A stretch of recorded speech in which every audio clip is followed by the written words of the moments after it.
hoping to have Stewart back. He was questionable with a hamstring, but they've known for a couple of days that Ward was not going to make it back with that ankle. So their starting safeties are down, and this defense, which leads virtually every statistical category in the league, will have to play against a red-hot offense with a different look at safety. Yeah, not what you'd want in a game like this, going against the wide receivers, a quarterback that's making every throw, making it look easy, missing some key safety players, but they did it last week, Jim, so they got some experience.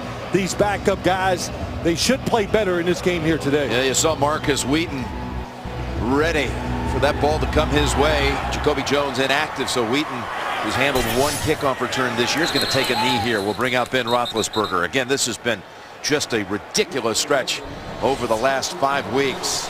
This offense, which has scored in 17 straight quarters. Again, 5 consecutive games with 30 points plus.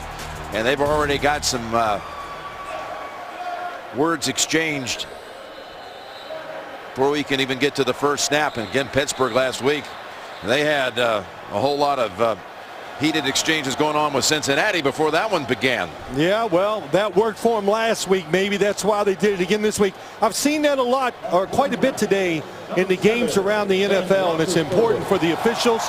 Take control of the game right from the start and stop this little squabbling and pushing around by the players. And Roethlisberger will come out with both Heath Miller and Matt Spaeth, double tight end set. D'Angelo Williams, what a find he's been, signed as a free agent. I don't think anyone knew that at 32 years old he would have this kind of season. Here's Roethlisberger's first pass, a completion over to Bryant for about 6. Brought down immediately by Talib. Alejandro Villanueva. He is some story. The left tackle who had to come in for Kelvin Beachum about 8 weeks ago when Beachum was IR'd. Antonio Brown already with a 100-catch season.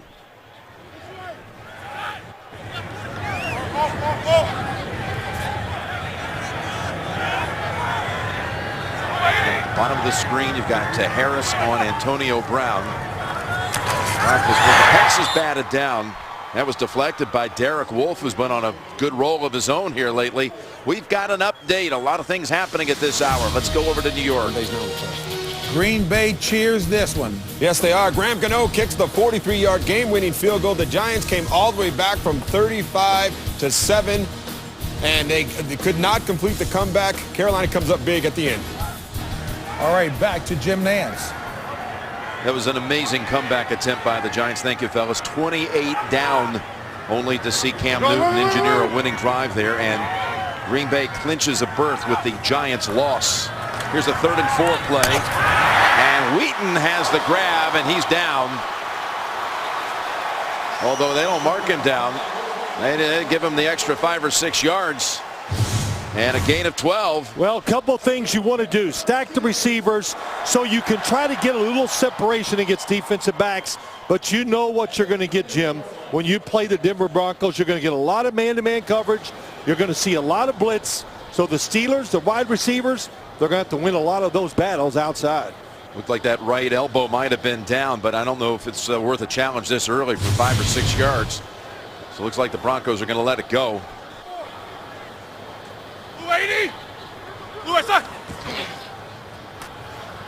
Williams, nice little cut over to the edge, and he's got a gain of 4. Again, Denver, the #1 defense, total defense, fewest points allowed. Wolf's already made a play here. He's had 3 sacks the last 4 weeks. Von Miller with 10 sacks on the season. This is the top sack team in the league with 44. Chris Harris hasn't allowed a touchdown in almost 2 years. And the big story, though, in the secondary involves the substitute safeties today, with Bush and KO getting a start for Stewart and Ward. 2nd and 6. Roethlisberger's pass pulled down by Williams, but ridden down by Trevathan. Gain of 2. Well, we got some good matchups when you watch this game today. Aqib Talib is going to go against Martavis Bryant, and Chris Harris going to shadow Antonio Brown wherever he goes. So 2 high caliber defensive backs against one of the best duo receiver tandems in the NFL. This defense that last week A shocking loss it was to Oakland. Gave up only 129 for the game and lost. That included minus 12 total yards by the Raiders in the first half. Here's a 3rd and 4 play. And well defended by Trevathan. Well, you know, Jim, what you see right away from the Pittsburgh Steelers, going to play it safe, get rid of the football quick. And that time you saw coming around the corner was Bruton on the blitz, unblocked. But you want to test out your pass protection. That's why Ben Roethlisberger, Todd Haley, every pass was catch it and get rid of it. The former Steeler Emmanuel Sanders waiting for the punt from Barry. He muffed one last week. It was a costly turnover in that defeat. 38-yard punt by Jordan Berry. Now a flag comes out at about the Denver 35-yard line.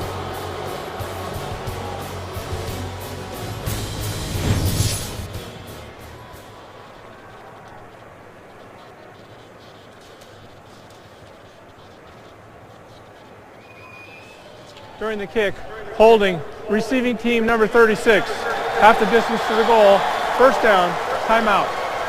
All right, Carl Cheffers and his crew here as they step it up against the Broncos. Tough starting point coming up for Osweiler.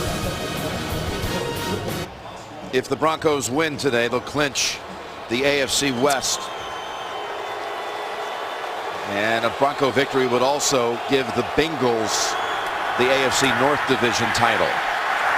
That would be just to get a playoff berth for Denver. It would not clinch the division. Let me correct that. Denver would clinch a playoff berth if it wins here today. But Cincinnati would be the beneficiary of a loss to the Steelers and would give them their division, the AFC North. And Peyton Manning's going to be on the sideline today after coming back to practice this week, Phil. Well, he's got the coach look down, cover your mouth and everything you say, so nobody can read your lips. Ball is out. A fumble by Hillman, and it's recovered by Mike Mitchell.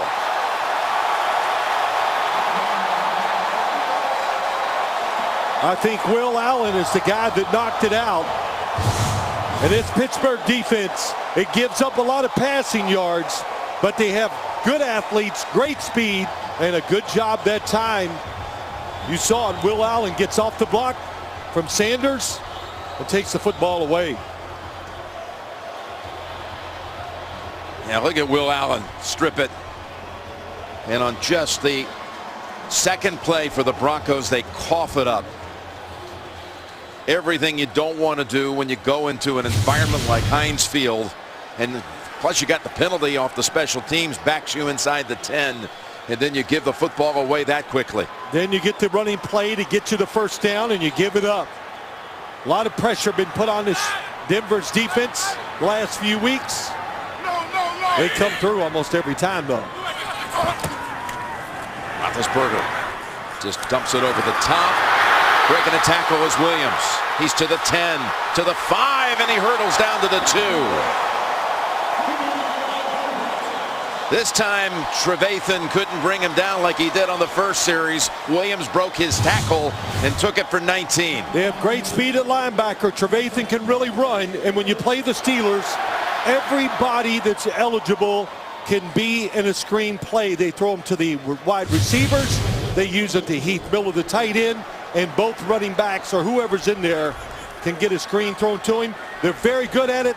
The offensive linemen athletic enough to get out and make blocks in space. First and goal to go for the Steelers. White 80. White.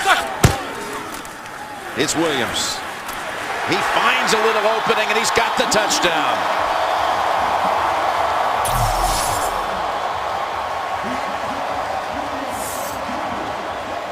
You know, one of the big stories for this Steelers team this year, I think, is how the offensive line has played. And they've done it with their pass protection and their run blocking. That time, Cody Wallace gets a good push inside, and that's going to get some really stout, excellent defensive linemen. And then when you talk about D'Angelo Williams, Jim, he's almost like the perfect match running back. Wide receivers down the field, power running game. It's a good match. That's his 9th touchdown carry of the season. Hillman grimacing as he takes a look, I assume, at the play where he fumbled it and set it all up. Extra point is good by Boswell. D'Angelo Williams had been fighting the flu all week long. Hillman's mistake. Mitchell's recovery led to Williams crossing the end zone. The NFL on CBS is sponsored by Southwest. Transparency, low fares, nothing to hide. Ride along too. Training day is over, January 15th.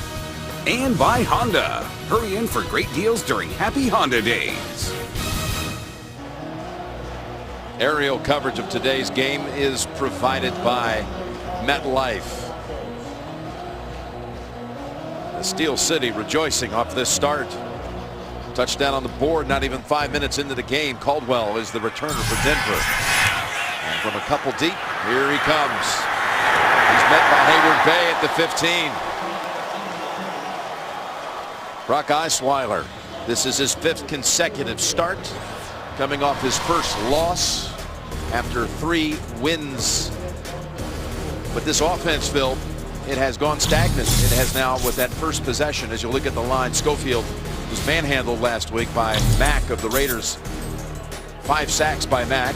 Sanders in his return to Pittsburgh. This offense, with that first series ending in a quick turnover, has gone 24 straight possessions without a touchdown. Play action, stepping up, and wide of the mark, looking for Demaryius Thomas. This pass defense of the Steelers has been vulnerable this year. Tuitt had that pick last week of Dalton, the one that Dalton then broke his thumb trying to make the tackle. Moats starts ahead of Bud Dupree.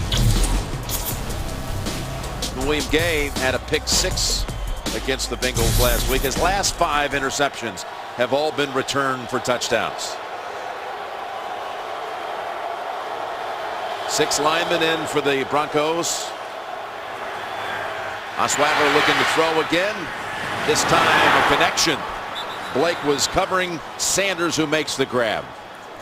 Well, the one thing we see a lot of with Brock Osweiler at quarterback, play action passes that send receivers deep down the field. How about that?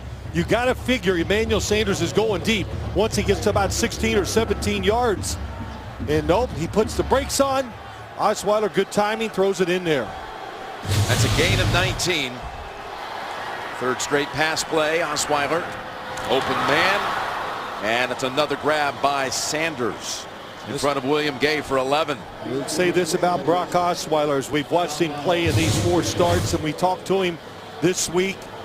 I said, how are you feeling? Because he is taking a lot of big hits when you watch these games. But he stands in there, taking those hits. He's thrown the ball well under pressure. And Gary Kubiak thinks he's, hey, a lot of tough spots, thinks he's played pretty well. Here's a handoff, and it's Hillman for 3.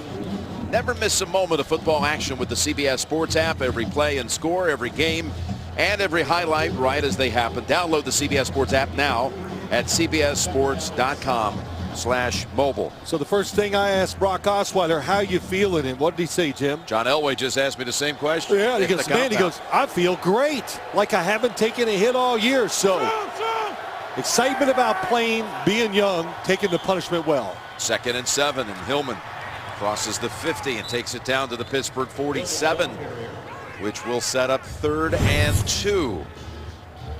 And of course, Denver raced out to a 7-0 start. They've split the last 6 games. Point production down. The big thing here, turnover differential. Well, that's the big thing, turning the football over. They definitely have changed their style of offense with Osweiler. Everybody sees it. Under the center more play actions. The run game has improved a little when he's under the center. He's going gun here on 3rd and 2 with no running back. And he throws it right in there to Thomas for the first. Well, gain of 11. This is a day to get well, to get your passing game back in shape. The Pittsburgh Steelers, this defense, they struggle. No question against the pass. 31st out of 32 teams when it comes to giving up yards in the passing game. So not a surprise to see The Broncos come out here in the shotgun formation, 5 wide receivers.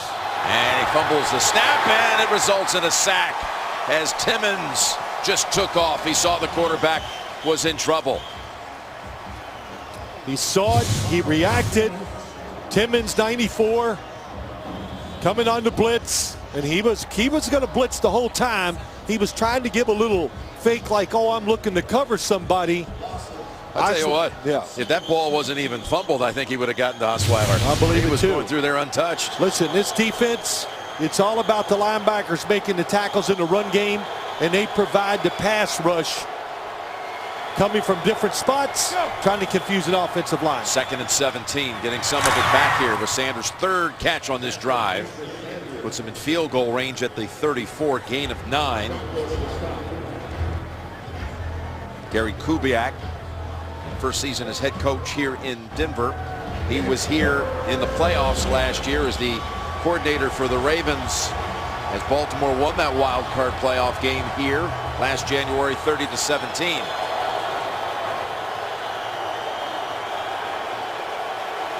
Third and 8. The pass play to Sanders put him in position for a field goal opportunity at worst, but they've got more designs than just a field goal on their mind, as that's a completion to Norwood for a first. Tell you one thing I do notice a lot with Brock Osweiler, Norwood's going to go up, come across the field, look at the defense. It's looking to the underneath receiver. Good patience by the quarterback. And then throws it behind the defense. You see throws like that. Brock Osweiler, I actually think he throws the football better when he drops his arm down and throws it a little more sidearm. Controls it well, throws good spirals that way. This is again busted right off the snap, and he's able to take it ahead for 1.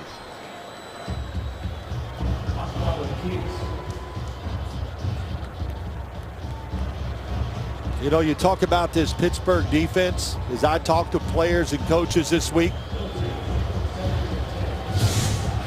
was not clean at the start for Osweiler. Nope.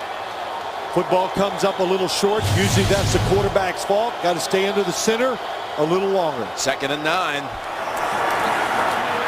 Here they come. He got it away, and it's incomplete. Nothing on the pass with all that pressure. Nope, just a good job of getting rid of the football. And the Steelers, when you watch them play, they're not built to get pressure just with the front line. It's about the linebackers. We've already said that. Big hit Osweiler takes. Timmons, Shazier, both hit him as he's throwing the football. So the Broncos face 3rd and 9. Owen Daniels at the top. Split wide.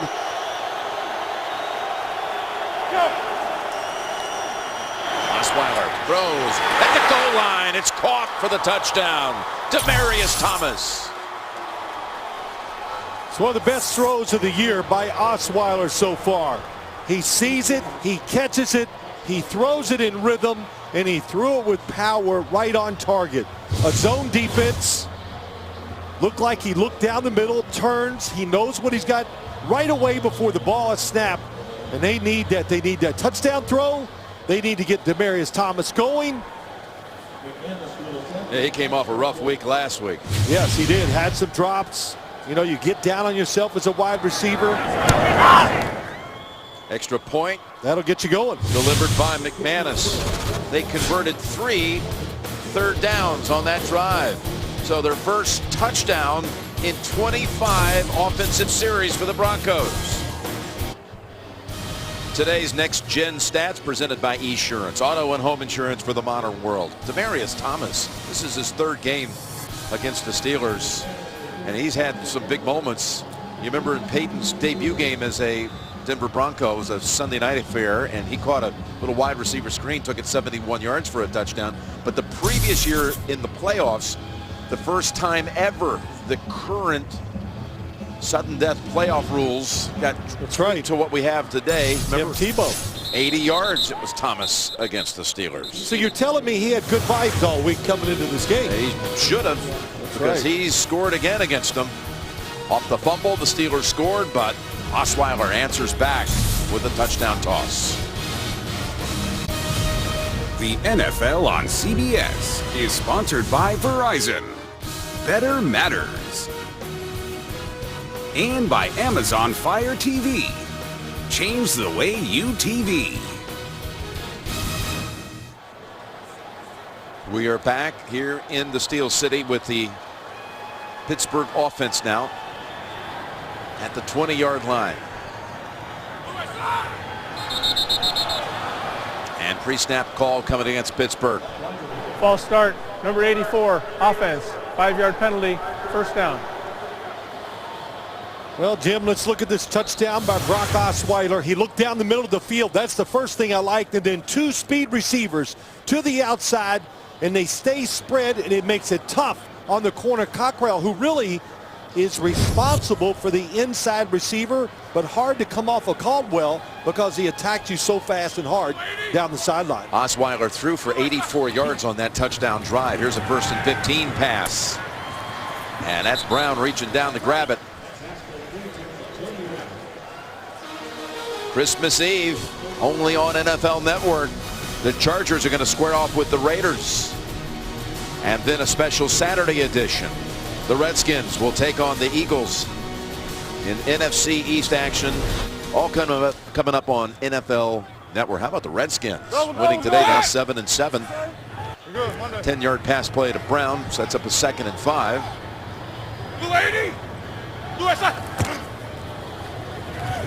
Williams right into Sylvester Williams and Derek Wolfe. Well, the NFC playoff picture, Carolina had that 35-7 lead, gets pushed to a 35-all tie before winning it. A last-second field goal, 38-35, staying unbeaten. Arizona 11-2, playing tonight at Philly, and Green Bay gets in because of the Giants' loss.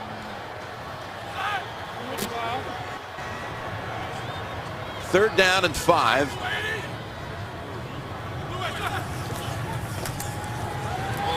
Roethlisberger, he is going to be taken down with flags raining down on that area.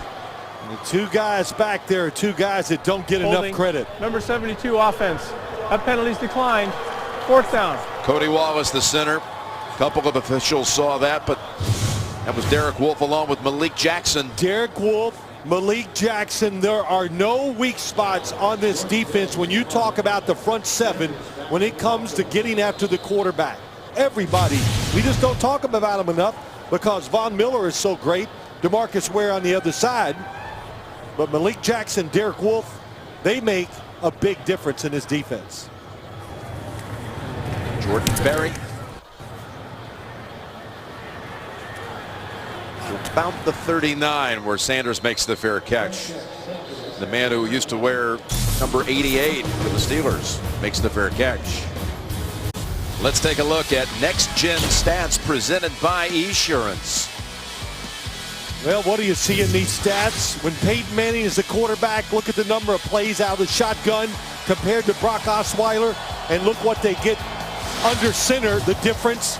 And when Brock Osweiler's under center, Emmanuel Sanders uncovered. Then Sanders takes off to the end zone, returns to Pittsburgh, and takes it 61 yards.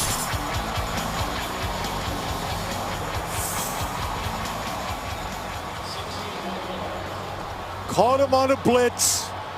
Nobody picks him up. There he comes inside. They make a mistake down the field. That time Antoine Blake was on the blitz. Nobody was behind him to take Sanders. You saw Will Allen, the other safety, up near the line of scrimmage. Nobody deep. Extra point, dead center. Remember, they had gone 24 drives without a touchdown, and now they've had 2 touchdowns in a minute and a half. Back with Bill Sims, Tracy Wolfson. Brock Osweiler here in this first quarter now has thrown for 145 yards and a couple of touchdowns here in the last 93 seconds. Yeah, we started the game out with, if you want to get your passing game in order, the Steelers, they really have a hard time defending it. And not only when you make mistakes just like they did, That's what you can't understand, because the Steelers do enough blitzing where everybody knows the rules and what they're supposed to do, and that time nobody covered Emmanuel Sanders. Emmanuel Sanders, drafted by the Steelers in the 3rd round back in 2010, and he left Pittsburgh via free agency. And McManus earns the touchback. Well, Jim, let's see what went on in this play. Here's Emmanuel Sanders going to go down the field. Here comes Antoine Blake. It's going to blitz. Does anybody come over to pick up the wide receiver? There's Will Allen coming over, but nope, he doesn't get him. So what a good look, and getting rid of the football on time by Brock Osweiler to get that long, easy touchdown. So who blew the assignment there? I honestly can't tell you. As I look at it, it was man-to-man coverage with one blitzer. Maybe the formation confused the assignments by the defense. But if I knew who did it, I would tell you. Here's Roethlisberger on 1st down, completing it to Bryant. Gain of 15. Shazier talking to William Gay. William Gay was blitzing from the other side on that touchdown play. Look, I know it wasn't a complicated blitz because they had a safety in the middle. Should have been 5 guys blitzing. Instead, they had 6. That's why they were 1 short in the secondary. Time. Yeah.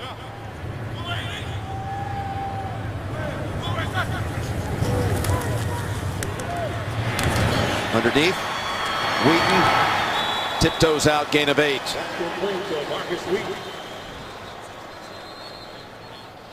Penalty marker down at the 28.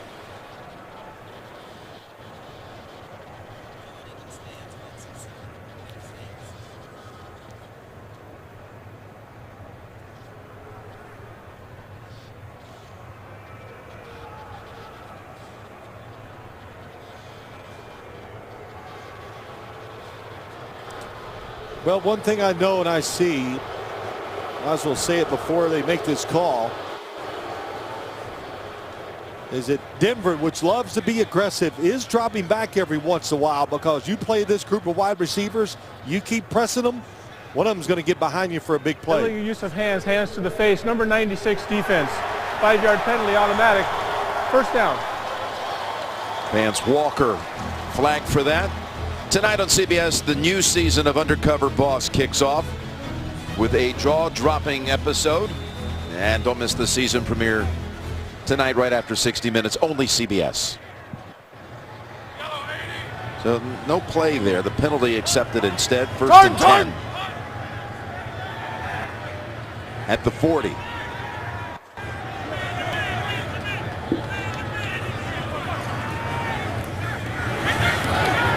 Down the field and tapped away. Look at Talib reach right over the top. Bryant was bound to pull it in.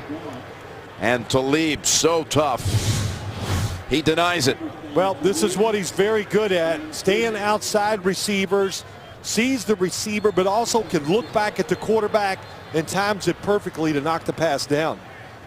Talib, right after this, started to head over to the Broncos sideline, and then he got about halfway there and fell to the ground. Aqib Talib shaken up on that pass defense. He was hit by his own teammate, David Bruton, in the neck area. Yep, you can see 30. David Bruton grabs his neck right away. Aqib Talib does. David Bruton is a big safety, could play linebacker. Really an impressive player. When he needs to, he can go up and cover tight ends awfully well too. Webster in for Aqib Talib. Roby's in there as well. Webster grew up down in Liberty City, Florida, with Antonio Brown. And this play is brought to a halt. Well, every time I do a Steelers game, one of the things I write down about the Steelers offense. Infraction. Number 58 defense unabated to the quarterback. 5-yard penalty. 2nd down. Is the snap count. You got to practice it all week. Ben Roethlisberger, especially here at home, very good with it. They use that snap count to get you off sides, but to make you declare your defense, If you do move around or try to move too quick, great job by Roethlisberger. Second penalty on this drive against the Denver defense. 2nd and 5. That's a first down as Antonio Brown, well, he gets hit. And look at this as Wallace comes in and 2 or 3 players got a few licks in. It wasn't pretty. Malik Jackson came in on the back end of that reception and I think started the whole thing. Well, his I thought was legal. Then Cody Wallace retaliated and it was definitely illegal. Necessary roughness, number 72 offense. The result of the play is a first down. It'll be 1st and 10 after the 15-yard penalty. Yeah, so they get Wallace. Malik Jackson, 97, hits him while he's still up in the air. And then I'm sure that's what fired up Cody Wallace as he saw that hit. Hey, Wallace got a pretty big hit right into the helmet of David Bruton.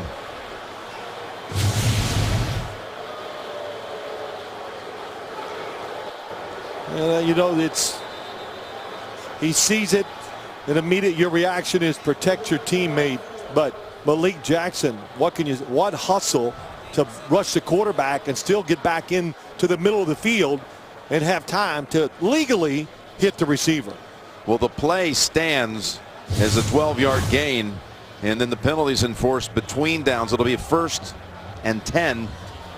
They're going to take Bruton out of the game. Watch Bruton get hit right here by Wallace. In fact, Bruton, I believe that came from upstairs. They take him to the sideline for at least one play. And meanwhile, Talib is back in for the Broncos. Well, that puts all the corners, puts Roby back on the slot receiver. The Chris Harris on Antonio Brown. Middle of the field and a diving attempt at a pick. They say it is. It's Bush. Josh Bush wrestled down by Wheaton at the 50. Was it a clean catch? Well, the coverage was tight. Bradley Roby on Marcus Wheaton. My first look tells me that is a catch. Did it hit his hand? It looked like it hit his hand. It looked like it popped up off his hand. That's what it looked like to me. And look at the coverage by Roby. Yep, that's gonna stand. That tells you about this Denver secondary, doesn't it? Roby, not even good enough to start, but he is an excellent third corner and allows Wade Phillips to play this aggressive style of defense where he can send blitzers and knowing that his guys can cover one-on-one down the field. So the Broncos hurry to the line as soon as the interception is confirmed. C.J. Anderson is in the backfield after not playing last week.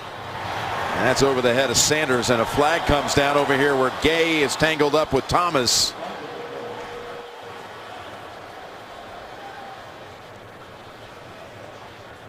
Pass interference, number 88 offense.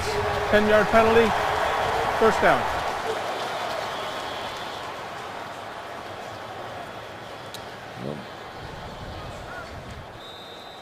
Tuesday on CBS, a pill makes a crime-solving genius. And the FBI has made him their greatest asset. It's limitless. It's Tuesday at 10, 9 Central, only CBS. 1st and 20 now for the Broncos. They work it inside with the handoff to Anderson for 2. They had no running game last week at all. No, they didn't. The Oakland Raiders, they played them and they threw the ball very well short early in the game, Jim. But the Raiders pretty stout up front, tough to run the football on. And this defense, the Pittsburgh Steelers, it's about the same. 9th in the league against the rush, 31st against the pass. What would you want to do if you play this defense? 2nd and 18. There's a catch by Sanders. He's knocked down right away by Blake. Well, they had only 34 yards on 21 carries. It's the lowest output on the ground by the Broncos since 2010. How about Sanders in his first quarter? 5 catches, 107 yards, and that touchdown from 61 out. I'd say he's pretty excited about being in front of this crowd. And of course, I think these receivers excited about the fact that they're the focal point of this offense today and not the run game. 3rd and 11, and they whistle it dead.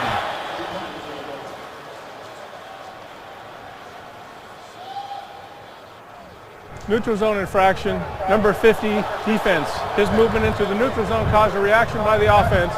5-yard penalty, 3rd down. It was Shazier who got jumpy. Yep, jumps. That was Dupree also. Clearly came off, you know, but as watching this first quarter, Brock Osweiler, quick with decisions, throwing the football on time. 14-7, the visitors after 1. You're watching the NFL on CBS. First quarter stats, the Broncos 165 total yards, 145 off the arm of Osweiler, who had a perfect quarterback rating in the opening 15 minutes.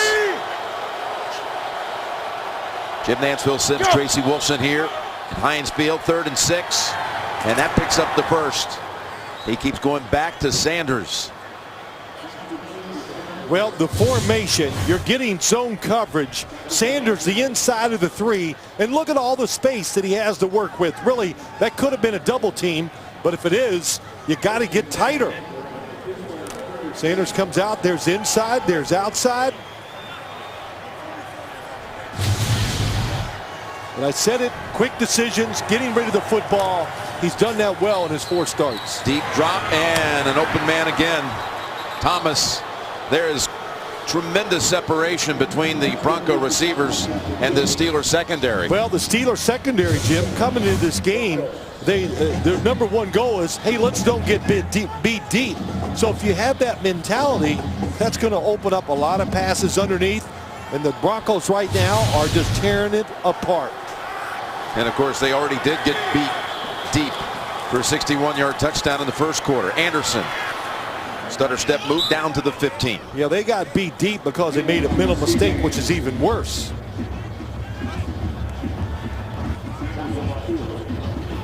That's a pretty good start for a young quarterback who told us what he did. I'm not reading the papers. I don't listen to the radio. I don't watch TV. I don't want to hear any of the stuff that's being said about the Broncos, the quarterback situation, Peyton Manning, or him. Very upbeat, positive guy. We found him. Absolutely. Confident in his ability. Made a lot of plays. He should be confident. 2nd and 5. Pump fake. Keeps it. Now unloads. And incomplete in the area of Fowler. I like what Osweiler, when we asked him, okay, you've had 4 starts. What have you learned? And his answer, 1,000 things. 1,000. So no matter how much you practice and what you do, there's nothing like getting on that field and learning all the things that you can't do in practice. And the short-term memory. He says that's essential. And this team even showed that after coughing up the football on their 2nd snap in this game that led to a touchdown in a quick deficit. It's a game of adversity. You got to deal with it and move on. They've done a good job of that here today. 3rd and 5 from the 15. And Osweiler has another first down and a goal-to-go situation set up by the reception to Daniels. Well, pretty easy read and throw by Brock Osweiler. Watch Owen Daniels go down the field. Who's covered him? Don't know. Another missed assignment by the Steeler defense. Daniels, one of 3 tight ends for Denver for this next snap.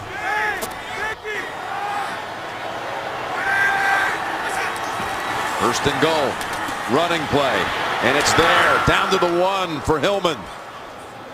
They had it blocked. Blake prevented the touchdown. Well, this offensive line's got it going here now. Paradis to center. Good job. As you watch, Vasquez also gets a good block. They got the Steeler defense good against the run. They're thinking pass. They call him with the run play. Gets inside the 1.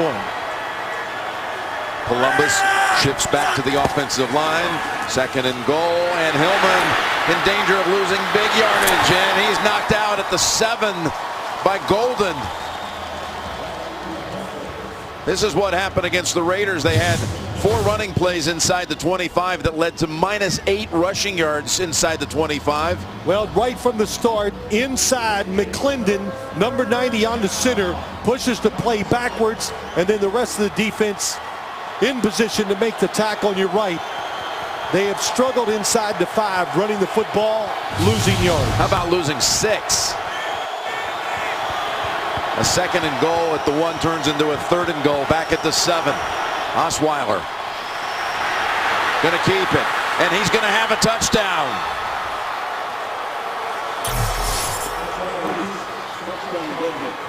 Boy, that's what you do. Didn't force it. It opens up. Nobody staying in rush lanes. As you just watch it, they're doubling the inside receivers. Everybody's worried about coverage. Nobody looking at the quarterback. And Osweiler, that's what you learn in your 5th game as a starter, Jim. You just get a feel for when to move, what to do. And he's moved a couple of times today at the right time. Big run for the touchdown. 50-yard drive, 10 plays. The extra point is going to be wide of the mark. First missed point after by McManus this season. But Brock Osweiler has thrown for 2 touchdowns and now run for another.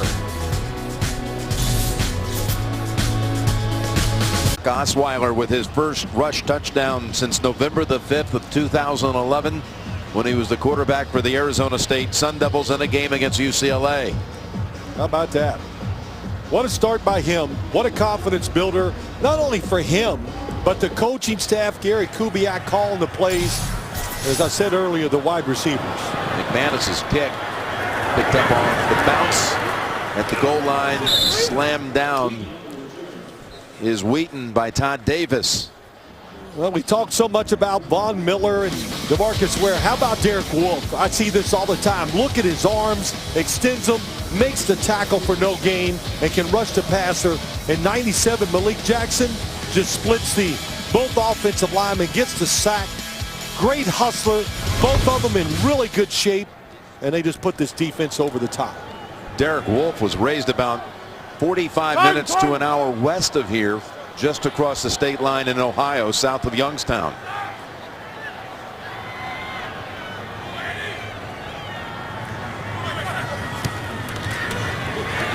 And in traffic, stepping up and giving it away to Brown.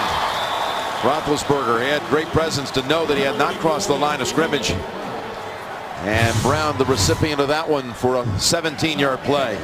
Look at all the movement by the defensive lineman. That creates the hole for Roethlisberger to step up into. And that's one thing they say with the Steelers. They talk about his presence in the pocket, never worries about getting hit, and moves to make throws like that. Knocked away by Talib.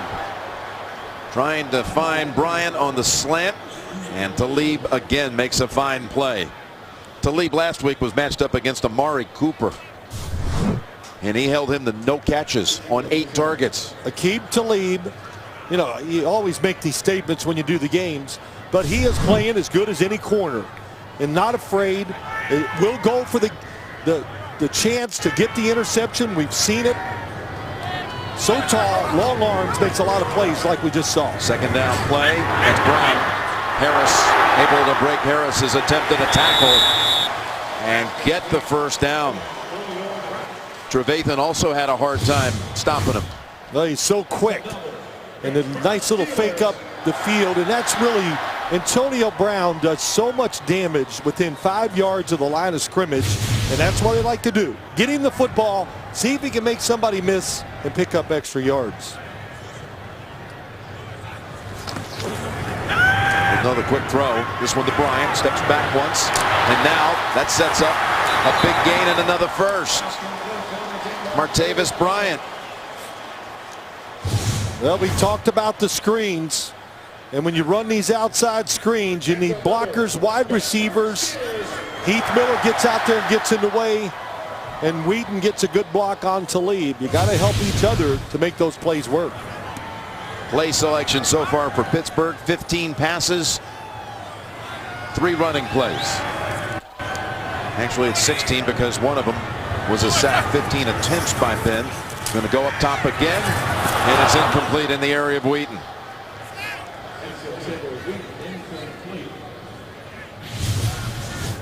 This trio right here, when you take Brown, Bryant, and Wheaton, most receiving yards for any trio in the NFL. Yeah, what a group of receivers. We were out in Seattle. You remember Richard Sherman had a great day against Antonio Brown. What did Ben Roethlisberger end up throwing for? A lot. All-time record, Seattle opponent record. Yeah, I mean, he just turns to the next receiver and doesn't worry about it. That's how good they are. And Heath Miller has been very good of late catching passes too. 4:56 for Ben, who's looking for more here, and he's got it. It's Brown inside the 10. There is a flag back at the line of scrimmage, and that's Brown and his old buddy Webster. They grew up together again in the Miami area. Holding. Number 83 offense. 10-yard penalty. Second down. The call on Heath Miller negates a 32-yard pass play. Heath Miller up top, going to get Shaq Barrett. Gets fooled right at the start, does grab him, so it's a good call. And you see the defense, when they play zone defense, it almost looks strange for the Denver Broncos because they're just looking at the quarterback. And when you do that, you got to hope your rush gets there because there's a lot of space. And Ben Roethlisberger found it that time to Antonio Brown. Yeah, just when it looked like, though, they were going to have first and goal from about the 3. The penalty sets them back to the 46. And a 2nd and 20. And Roethlisberger knew that Miller was about to take him down. Von Miller, how quick. Here he comes. Watch the jump. This is why you got to use your step count. Dips that shoulder, and Ben Roethlisberger could feel it, see it, get rid of the ball. You could hear Carl Chuffers talking about that pass was in the area of Heath Miller, who was trying to hold off Ware as long as he could. Well, it was a screen play to Heath Miller, but it all happened so fast they couldn't even get that done. So 3rd and 20 now for the Steelers back at the 46.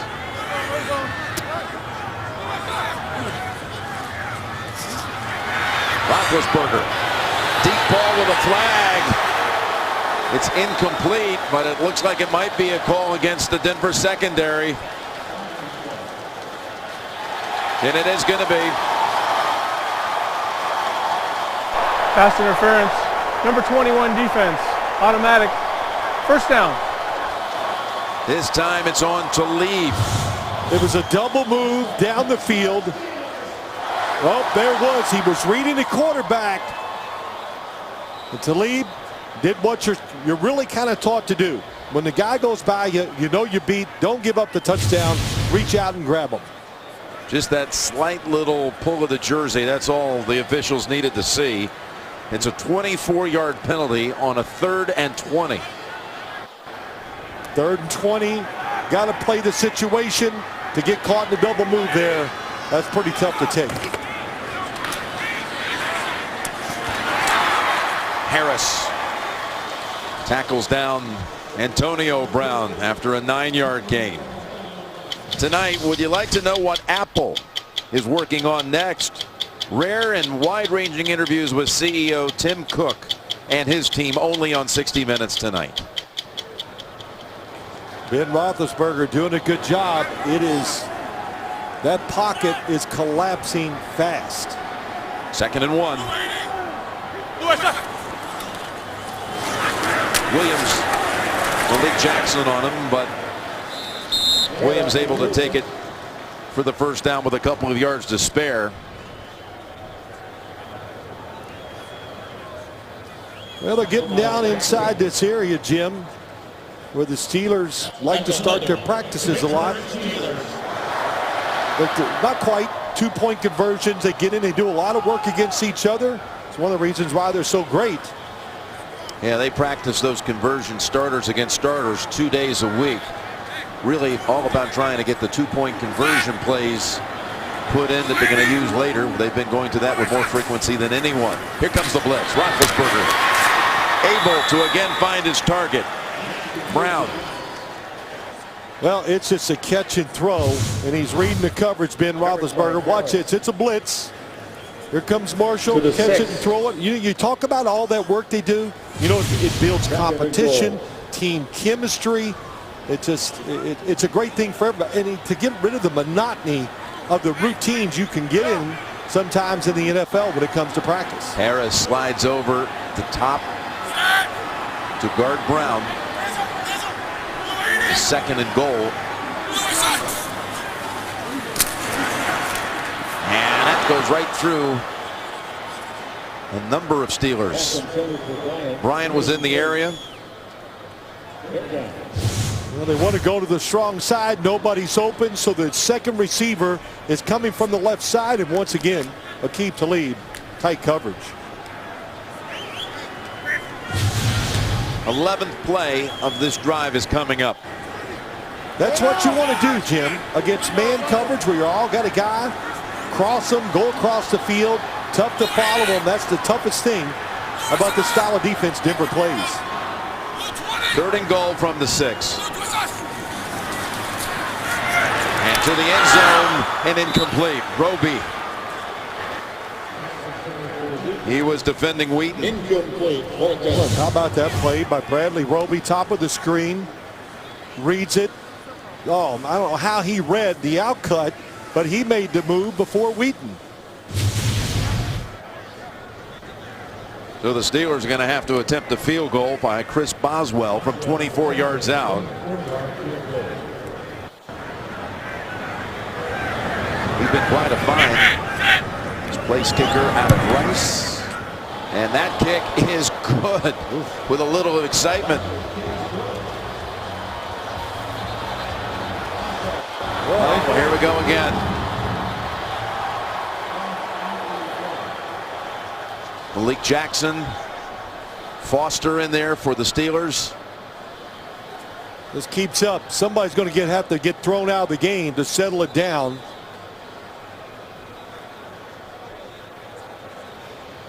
Legursky telling his side of the story.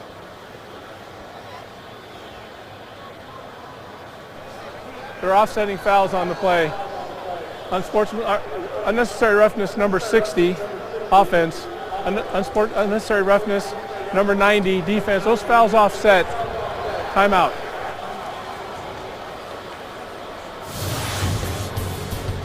Watch the kick by Boswell. Off the goalpost and good. The NFL on CBS is sponsored by Walmart. Walmart has everything you need to share wonder every day. Citizen Echo Drive, fueled by light, it never needs a battery. And by the Ford F-150, every other truck is history.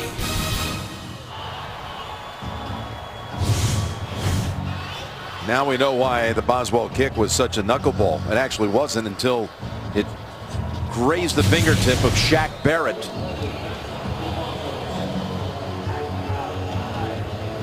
Boswell now 25 of 27 on the year field goal attempts. He sends it down toward Norwood, who immediately drops to a knee. I didn't know we'd have this kind of activity, all these flare-ups between these two today. Well, either did I, but you know, this game drew a lot of attention all week. Reporters talking to you constantly, your family saying things to you, and it just builds up, and we're seeing some of the reactions to the build-up to this game today. And only a quarter and a half. I hope this can go 15 rounds.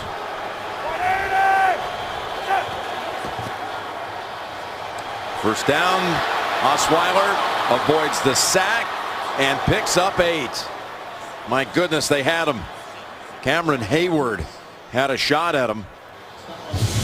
Well, Cameron Hayward coming off the right side, came off the left side, pushes him up in the pocket, and Osweiler, we've seen this today, does move in the pocket, gets outside. We haven't seen all the play action bootlegs to show off his movement, which we usually see, because the Steelers, with their linebackers, tough to do those type of plays. Well, the Broncos have had 3 consecutive touchdown drives. On 2nd and 3, they give it to Sanders. He's got the first, and he's racing down the sideline and stopped near the 50.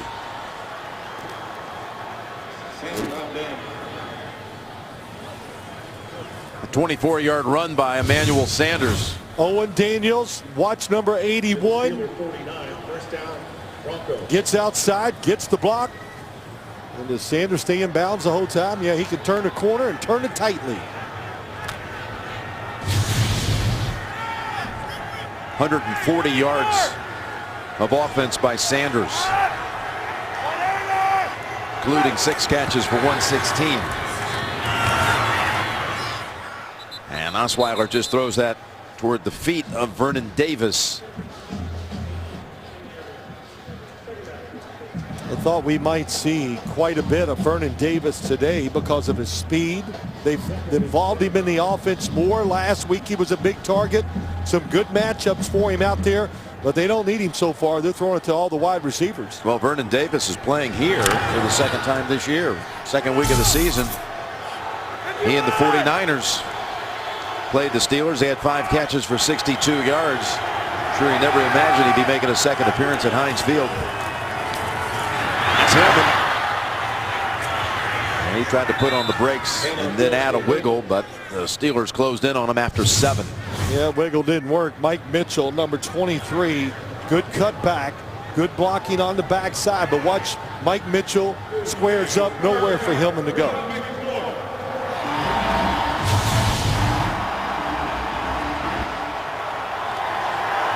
Last week, 34 on 21 attempts. Already 71 on the ground. 3rd and 3. And again, Sanders is left alone. And he slides down at the 25. Well, we had a chance to talk to Lawrence Timmons, the middle linebacker for the Steelers. They were all excited. Hey, this is going to be great. We're going to play a team that likes to run the football so we can do what we do. Well, that's just not the case. When people play the Steelers, they want to throw it. How about that, getting Spence, a linebacker, out there against Sanders? That's a terrible matchup for the Steelers. And how about Osweiler and this team? 7 for 7 on 3rd down. And Anderson with the penalty marker down at the 30. Holding.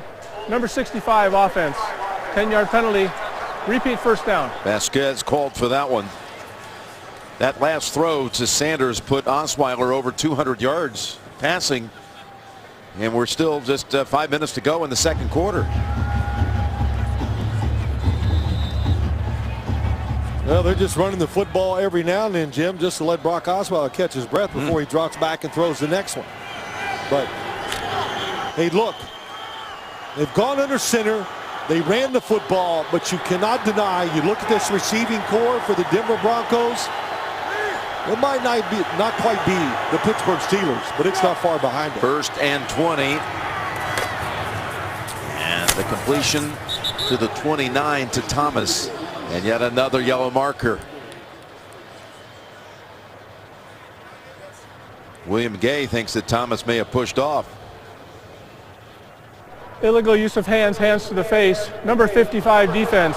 5 yards penalty. Automatic 1st down. So what had been a 1st and 20 play. They'll take the penalty here against Pittsburgh and the automatic 1st down that comes with it.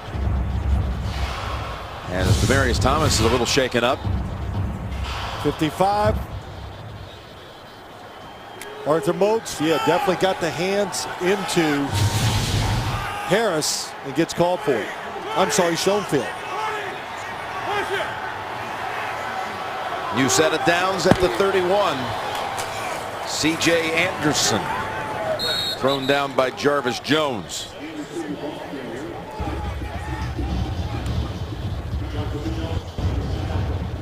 Thomas a little gimpy. Now you look at Demaryius, been fighting his health a lot this year.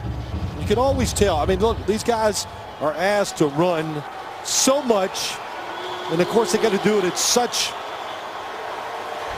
use so much energy to generate that speed. When you're not 100%, hard to perform great on the field. 2nd and 8. Sanders. That's another 7. 8 catches now for 139. Well, I think what's really interesting is you watch the game as we watch Brock Osweiler throw the football. How many times, Jim, has he looked at the second receiver? Not many. The first guy he looks at is open. He lets it go. No pressure on the offensive line to hold the defensive line out. Thomas back in. He's at the bottom of the screen. Again, the Broncos perfect on 3rd down to this point. Trying to get there on the ground, and they've got it with Hillman. And he scampers to about the 8. And here's Mitchell, who had been nursing a shoulder injury all week that at one point had him questionable. He's in agony, and we'll step aside.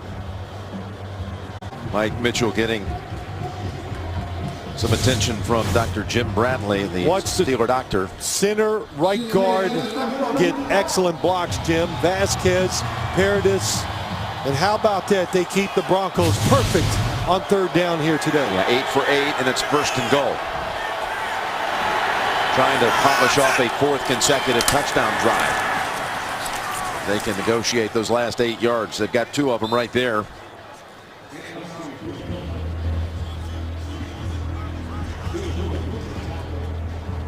Well, so many things. There comes Mike Mitchell back in the game. But the offense, it's rolling. 2-minute warning coming, and they're keeping Ben Roethlisberger on the sideline. 2-minute warning in Pittsburgh. You're watching the NFL on CBS. Coming up, the Verizon Halftime Report. JB and the crew. All the scores and highlights coming up. Verizon Halftime Report. 2nd and goal, though, for the Broncos coming out of the 2-minute warning. Over to Thomas. Stiff arm. That works. Touchdown, Denver.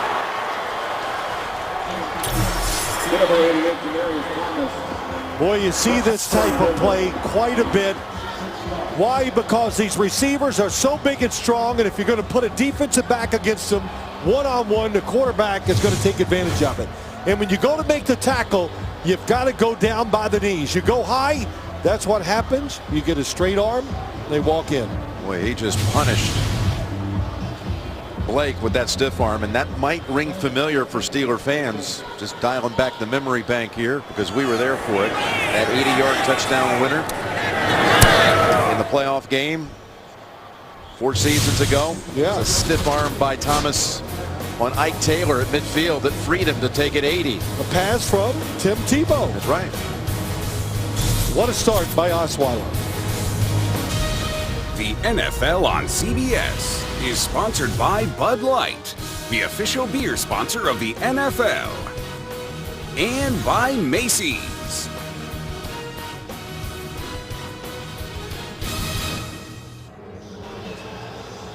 We are back, and surprisingly during the break, Brock Osweiler really not moving that left arm at all. He headed to the Denver locker room after having thrown 3 touchdowns and rushed for another. Trevor Siemian is the only other quarterback dressed. And Wheaton out to about the 26. You know, you look at this Denver Broncos, look what they've done so far with their 5 possessions, the fumble, then the 4 touchdowns. And Jim, I know it's the Pittsburgh defense, but I think last week the fact that the offense struggled so much that Gary Kubiak said this is a great time to open it up, to show everybody our quarterback in this offense can still move the football and score. And they have definitely done that here in the first half. Well, they put up almost 300 yards of offense, 296. And the report from the Broncos PR staff is it's a left shoulder injury for Osweiler, probable to return. Draw. Williams. Broncos are there. Brandon Marshall. Loss of 2. Brandon Marshall read it, got in the backfield. When you watch its defense, It's so different from other defenses. Wade Phillip actually tells, the defensive coordinator tells the guys, if you think you can make a play, go ahead and do it. Don't worry about doing the discipline of the defense. 2nd and 12. He pulls it down after thinking about throwing out. Nice elusive move by Bryant. It's going to be 3rd and 2 coming up, and we're going to look back at one of the possible plays where Osweiler could have gotten hurt. Watch the left shoulder, handing it off. Oh boy, he was really, you could see that was painful. Not sure if the handoff did it or he was hurt before that, where he hurt that left shoulder. 3rd and 2, 1:17 to go. Both teams with all of their timeouts. Here comes a big blitz. Leaves a man open. It's Bryant. And the Broncos drag him to the ground at the 46. How about that? 3rd and 2. You send 2 people from the secondary up the middle. Steelers ready for it. Both safeties. Steelers called a timeout at 1:10 to go. And they've got a 1st down, trying to do a little something here before halftime. In fact, coming up at halftime, we'll go back to New York with a Verizon halftime report. JB, Tony, Bart, Boomer, Coach Cowher, all the latest scores, highlights, and analysis coming up on the Verizon halftime report. Jim, I want to go back and say what I was saying about Wade Phillips. In other words, when you're doing your job, if you think you can do and go make a play, then go ahead and take that chance and try to make that play. It's you never hear that from a coach. That's why this defense, it plays fast and it plays free. Roethlisberger to Heath Miller. His first catch, good for 5. But the clock runs at 1 minute. Still plenty of time. 2 timeouts.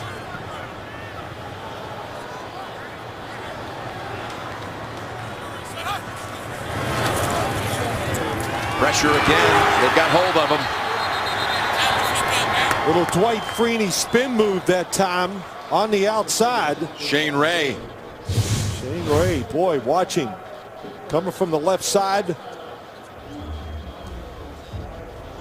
Look at Shane Ray, their 1st-round pick out of Missouri. Timeout was called after the sack by the Steelers, leaving them with 1. He made a great move, got around Villanueva. It was a terrific story in himself, number 78, how he has stepped in and played so well, especially the last few weeks. But Shane Ray starting to show up more and more as the year goes along. You said it, a rookie, 1st-round draft pick. 3rd and 13. How can you not get better watching DeMarcus Ware and Von Miller every day in practice? Deep drop. Roethlisberger to Brown. Brown out of bounds at about the 42.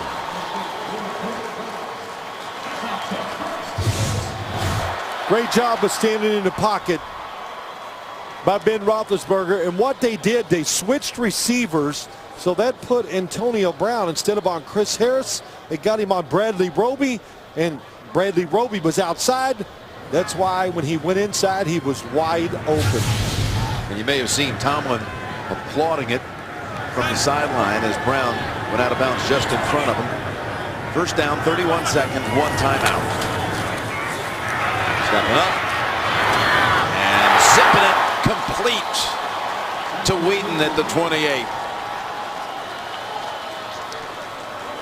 So now they brought Boswell into the equation, and the timeout's called by Pittsburgh. It's last. Boy, clever route by Wheaton. Good work in the pocket by Roethlisberger. But they've been going across the field so many times. That was across the field stop and break back out. When you watch Roethlisberger in the pocket,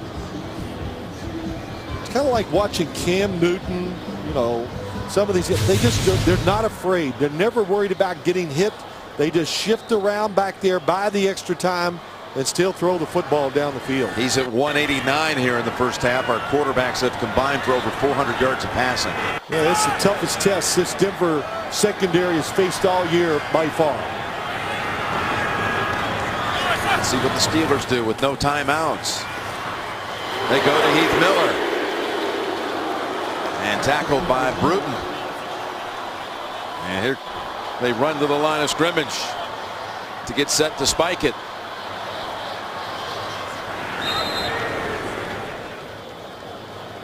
And out comes Boswell. Yeah, that's the play. Don't even risk throwing a short pass. You know Denver is going to play all outside routes. This field goal's big, gets you within 2 touchdowns. It'll be 41 yards for Boswell.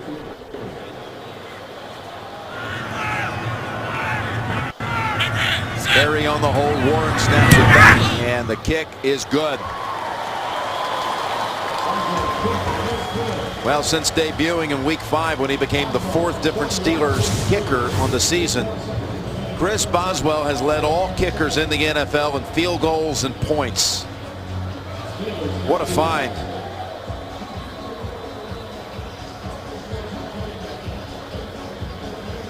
Of course, I think we see it, we witnessed it, probably the stats even bear it out. For some reason, it's not that windy here, but this is a tough stadium to be a field goal kicker in. Well, he just broke the franchise record for a Steeler rookie or first year kicker. Broke Chris Brown's mark for most field goals in the first year. That was his 26th make. Well, we all came into this game, couldn't wait to see Ben Roethlisberger throw against this Broncos defense, and shoot, now everybody's sitting around going, well, we want to see more of Brock Osweiler, how he's throwing against the Steeler defense, because terrific first half for Denver's offense and especially the quarterback. Anxious to see what Osweiler will look like after going to the locker room. Thompson falls on it. And let's see who comes out here now with just this one snap. It's going to be Simeon, a rookie from Northwestern who they drafted in the 7th round. Well, I know they like him, and of course they must like him. That's why he's the backup quarterback. But we've been out to do a few Broncos games. I've watched him practice. Throws the football very well. Well, they're not going to ask a lot of him here for this snap. I hope not. It's going to kill his stats. Yeah, he's going to be in negative yardage territory. Gary Kubiak has to love what he saw in that first half when the offense went 4 consecutive drives down the field for touchdowns.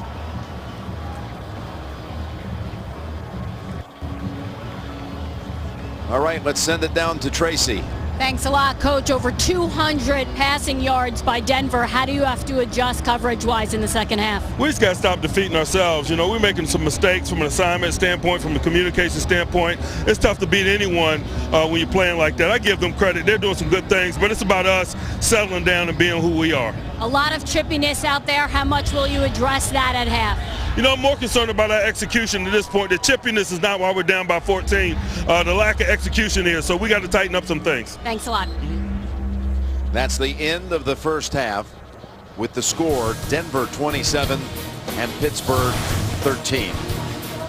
Broncos average just a little more than 21 points a game. They put up 27 in the first half here in Pittsburgh. Back with the Verizon halftime report after this message and a word from your local station. 295 yards of offense by the Broncos in the first half, leading it 27-13. Follow your favorite team all season long. Go to itunes.com/NFL. Now, Brock Osweiler has come back out here. He ran onto the field from the locker room, but we believe he might have gotten hurt right here on the scramble on that last drive he participated in. Hit by Sean Spence. He got hit on that same drive a little later on by Cameron Hayward. Grimaced after he handed it off here to Hillman. And then he went in early, but he's come back out here, Phil, Well, I watched him run out on the field, and you can tell it's not 100%, but it's going to be good enough. And you think it was on the Spence head? I do. That hit was so direct, the helmet right to the shoulder. Well, the Broncos offense will be first on the field as the second half is underway. Short kick. Norwood near the 20. Got an update, in fact, coming from Tracy. What do you got, Trace? Jim, I spoke with Gary Kubiak coming out of the locker room, and he said that Brock Osweiler hit that left shoulder pretty hard, but he is going to try and give it a go. He also told me that he brought him into the locker room earlier than normal just to give him that extra time to get treatment, Jim. Okay. Coming off a first half, 14 out of 18. 214 yards, 3 touchdowns, and he also ran one in for another score from 7 yards out.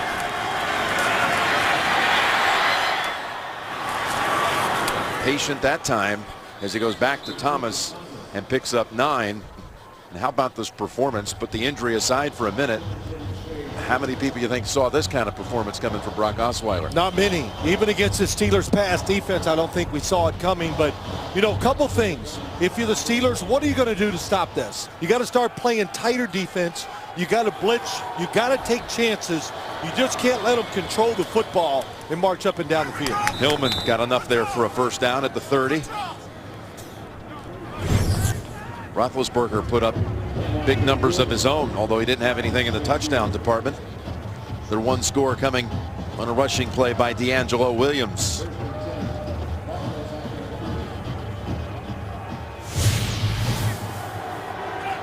First down, Broncos. Here's Hillman. Kicked it in an extra gear trying to get to that edge. He got tangled up on the sideline with Jarvis Jones. Let's see the flag here. Holding against Denver.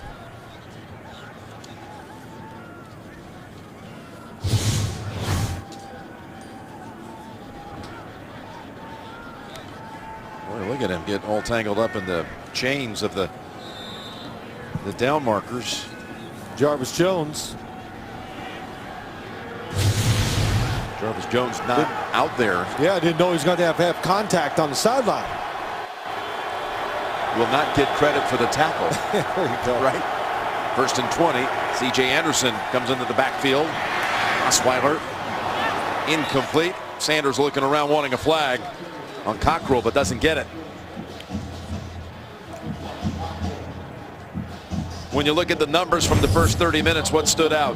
Well, the total yards by the Broncos, the fact that they had 4 straight drives in a row where they went down and scored, that stands out. But the third down conversion. Well, third down conversions, I couldn't even get to it. There's so many great numbers. And the receiving yards by the wide receivers. Second and 20 as Osweiler steps back into the gun. And 5 wides. And that was Anderson. Shazier on him. Third and 20 coming up. The coverage underneath is tighter. Watch Mitchell, he drives, but when he drives, you got to be careful as a quarterback. Don't get too conservative. Read the defense. If they want to get tighter, throw it behind them.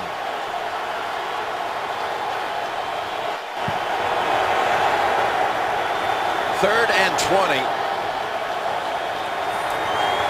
Draw play, Anderson. And finally, it took a 3rd and 20 to do it, but Pittsburgh stops him on 3rd down.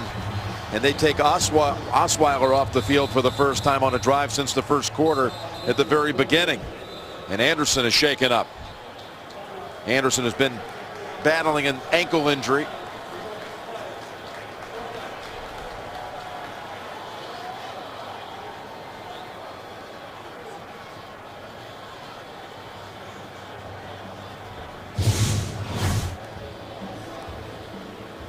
Trying to stiff arm Mitchell. And James Harrison Had the helmet into the back of Anderson as he was falling to the ground.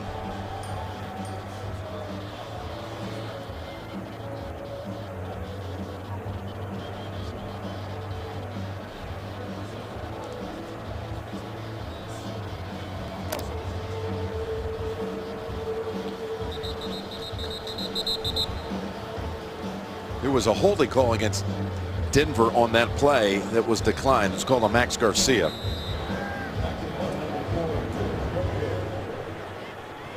So Britton Colquitt comes out to punt to Antonio Brown. Britton's father Craig punted for the Pittsburgh Steelers back in the late 70s, early 80s, and helped Pittsburgh win a couple of Super Bowls in his time.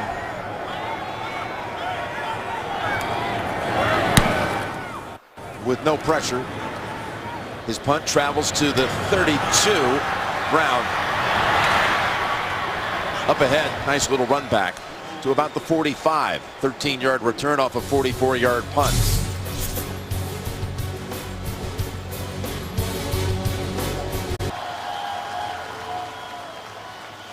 Jim Nantz, Bill Sims, Tracy Wolfson back here in Pittsburgh with the Steelers, about to take on their first possession of the second half.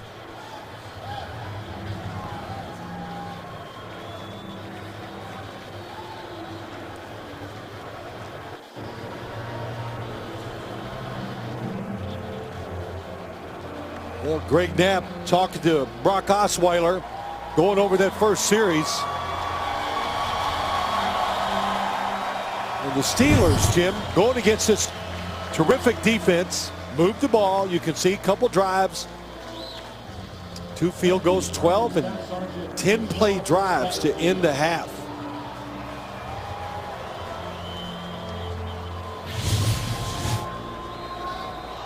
What adjustments do you think Pittsburgh made with its offense at halftime? You could see up top, 5 rushes, 30 passes. You'd like to keep a little balance. I think Todd Haley coming into this game was hoping that they could be a little more patient with the run game and wear this defense down. Williams, look at Malik Jackson. Wrap him up, hold him to 1. Hard to wear this defense down when you talk about running the football and doing it that way, because it is so deep.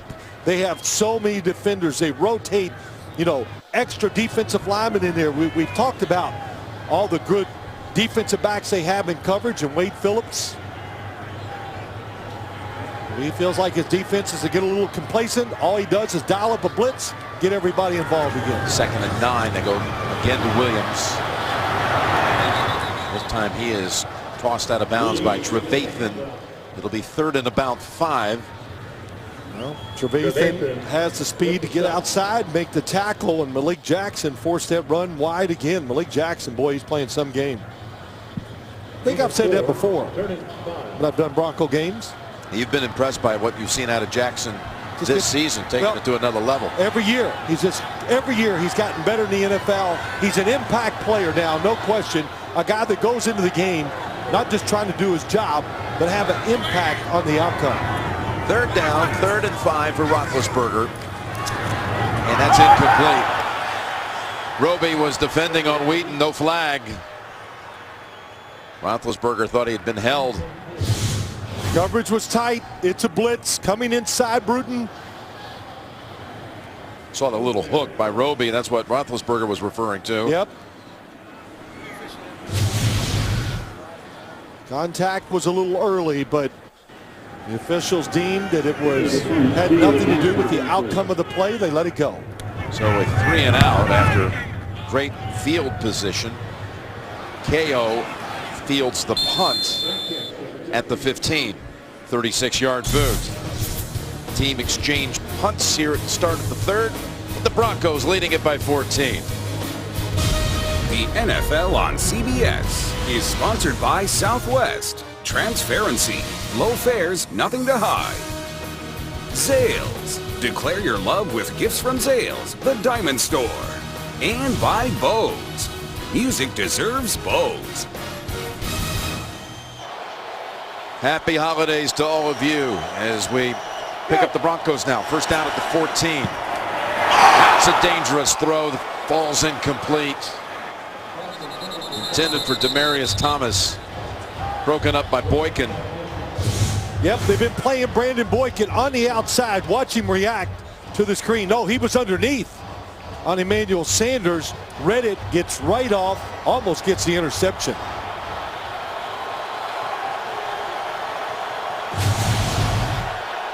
Well, you can tell it's only been 4 plays, but the defense, the attitude.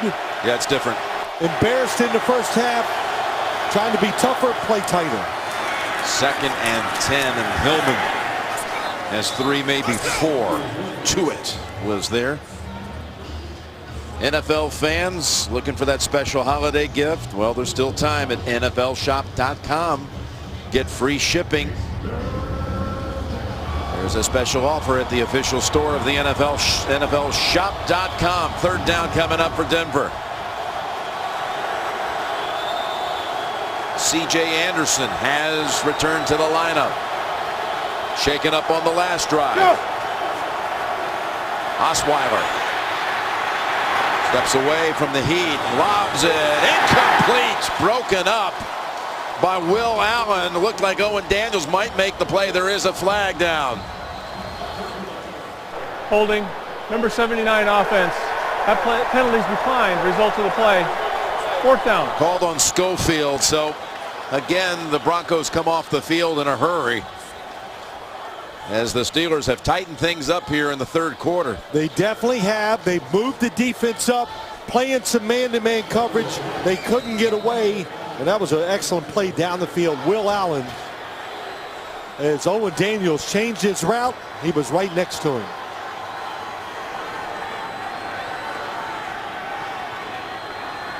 Colquitt didn't see the field in the first half for a punt, and now back-to-back punting situations.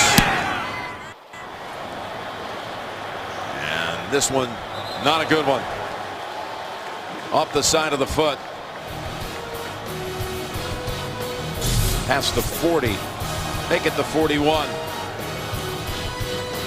It was a wonderful moment here in Pittsburgh just a few moments ago. The Steelers teaming up with the Tunnel to Towers Foundation, surprising Staff Sergeant Michelle Satterfield.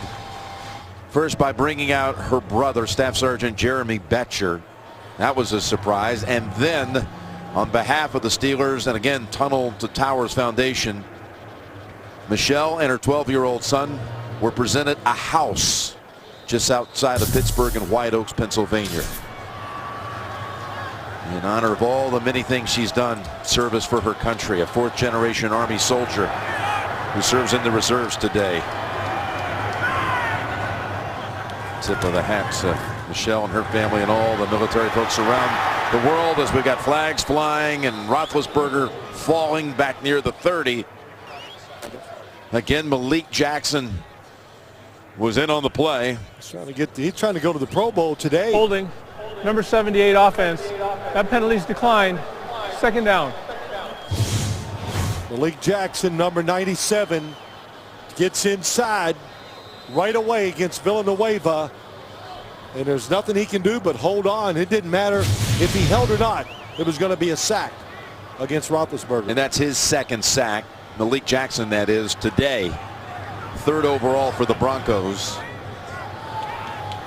His presence inside so far, probably one of the biggest differences in this game here today. 2nd and 19. Tipped and caught. Harris deflected it. Brown stayed with it. Picks up 8.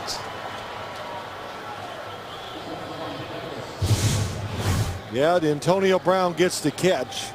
But look at the coverage, how tight it is. And that's what you just know you're going to have to do. When you play this team, the Denver Broncos need these defensive backs. You're going to have to make a lot of contested throws. Antonio Brown has 8 catches for 87 yards. He goes to the top, and again, Harris joins him. 3rd and 11. Most time he's had all game long, and Roethlisberger takes advantage. Wheaton catches it, gets to his feet, and has the 1st down. Protection is the big deal here for Ben Roethlisberger. The extra time, and it lets Wheaton look how long he scanned the field. And I think Wheaton was not open. He's in the slot against Roby, covered, stops, sees the quarterback, and works his way back outside. They mark it at the 46 of the Broncos.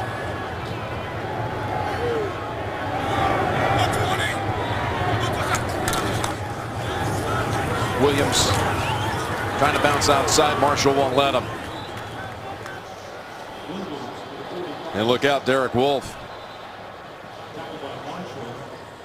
He's exchanging a little bit with DeCastro. Well, Jim, we talked about the coverage of these defensive backs, what they can do with the blitz. Look how tight they are to the receivers.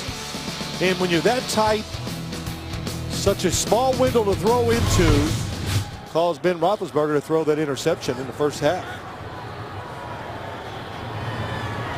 2nd and 9 at the 8-minute mark in the third quarter.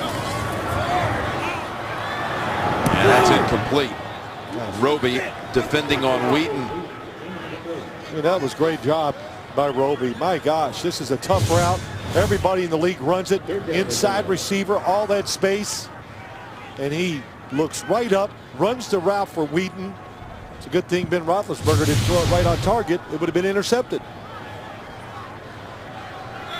Pretty good when your third quarterback makes plays like that for you, just constantly out there in the field against the best receiving unit in the NFL. Well, of course, he was a first-round pick out of Ohio State a year ago. And flags are down. The crowd knows they got a free play here. And it's a completion to Bryant. First thing that Ben Roethlisberger has done many times. Number 94 defense. That penalty's declined. Result of the play, first down. And he draws you off sides, just like Aaron Rodgers. They look deep down the field for the big play.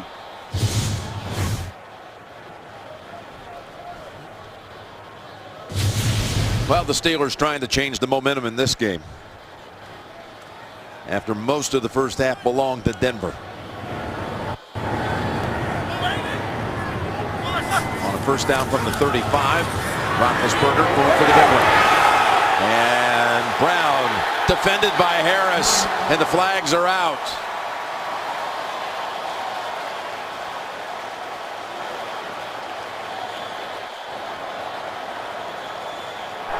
Pass interference. Number 25 defense. Automatic. First down. Harris is explaining what he thought happened here. Well, watch what happens. He's in great position. Then he just runs into the receiver. So he impedes his progress. You know, you just can't push him out of bounds. That's why they threw the flag. Of course, Chris Harris upset because he was in such great position to defend the pass, and then he made that foul. That 26-yard penalty makes it first and goal at the 9.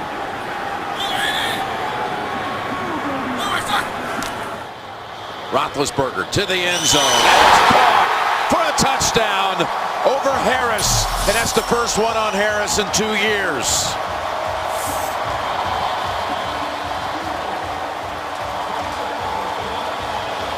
Antonio Brown. Chris Harris guesses on the play. He's expecting that it's going to be a throw behind him. Watching. He's looking for the back shoulder throw to the corner by the pylon. In the front pylon, instead, Antonio Brown reads it right. So did Ben Roethlisberger, and they throw it to the back of the end zone. Brown was told in an interview earlier this week about this amazing streak that Harris had coming into the game. Not giving up a touchdown pass since the 2013 season, late in that year. And he said basically something like, wow, that's interesting.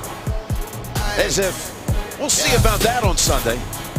That's a challenge. The NFL on CBS is sponsored by Papa John's, official pizza sponsor of the NFL. And by the Home Depot. More saving, more doing. Aerial coverage of this game is provided by MetLife. 10 unanswered by the Steelers, from 17 down to only 7.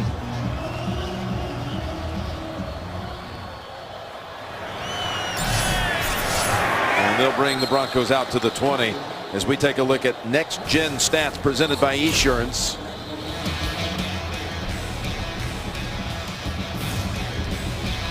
Well, Emmanuel Sanders uncovered. That would excite you and make you run fast. And gets a chance in the open field. Nobody able to catch up to him with that blown assignment by the defense. Max speed of 22. But he had a huge first half. This Broncos offense has done nothing on 2 drives here in the third quarter.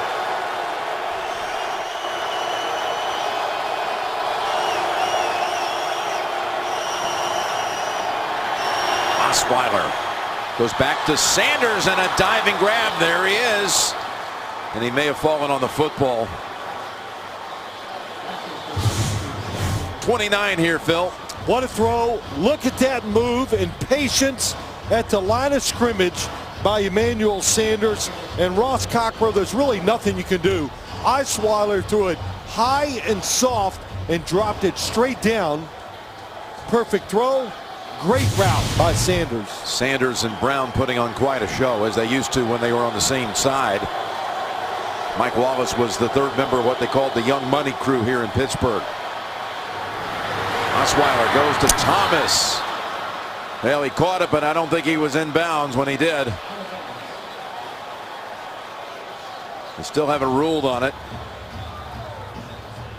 It wasn't a clean catch initially. Carl Shepard is going to come in to assist.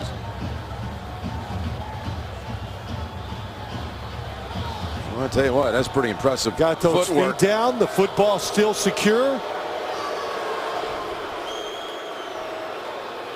Well, that's not secure until he's out of bounds. Going to be out of bounds. Well, they ruled it incomplete on the field. Gary Kubiak's got the red flag in his hand. And he gives it back. He heard you talking, Jim, and he said, nope, don't challenge. Yeah, he's got the direct broadcast link into the headset. How you doing, Gary? Second down and 10.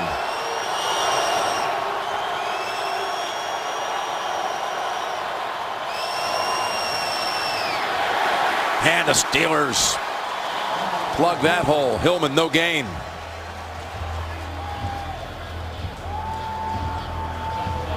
To it, coming down the line of scrimmage.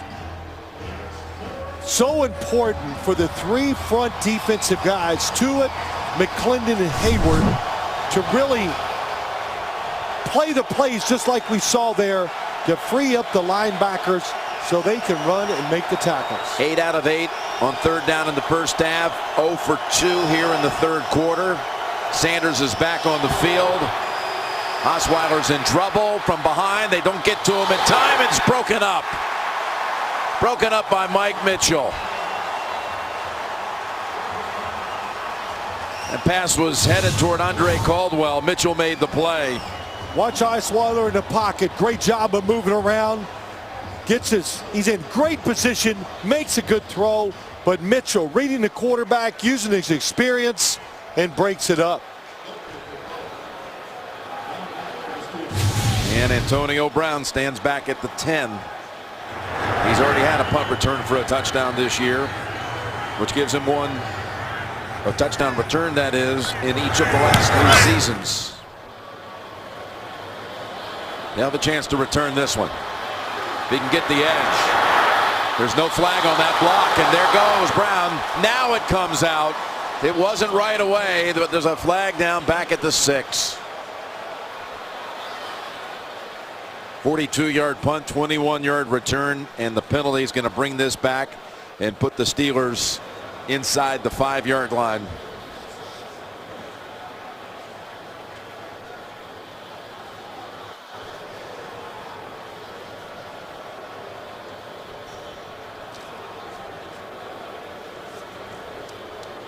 During the return, illegal block in the back. Number 46 return team. Half the distance to the goal. First down, timeout.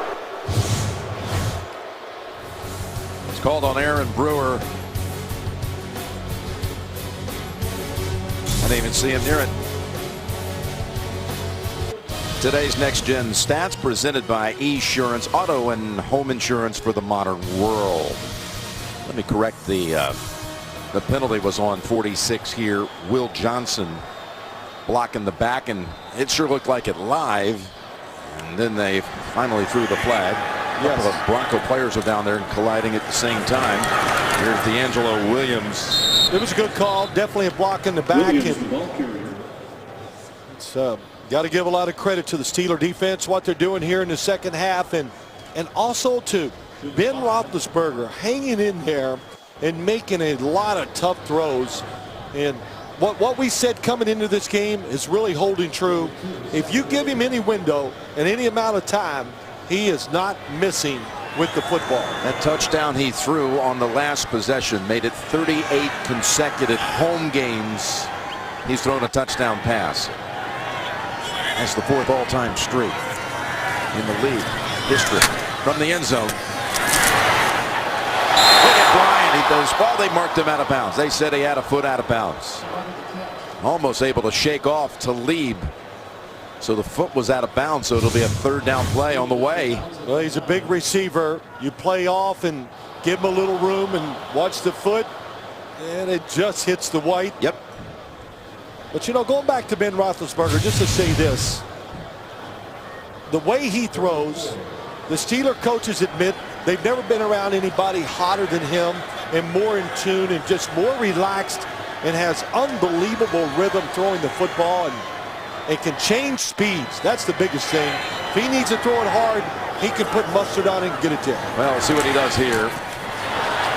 There's a battle for it, and it's won by the Steeler receiver, Bryant, trying to make sure that Talib didn't strip it and take it.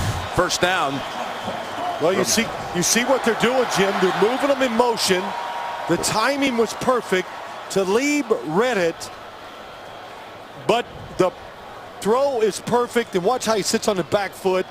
Compact motion over the top, and you know, it's always a beautiful spiral. Well, look how close it came to Talib making that catch. Inside routes would really do. Well, they would scare me if I was the opposing quarterback against Aqib Talib.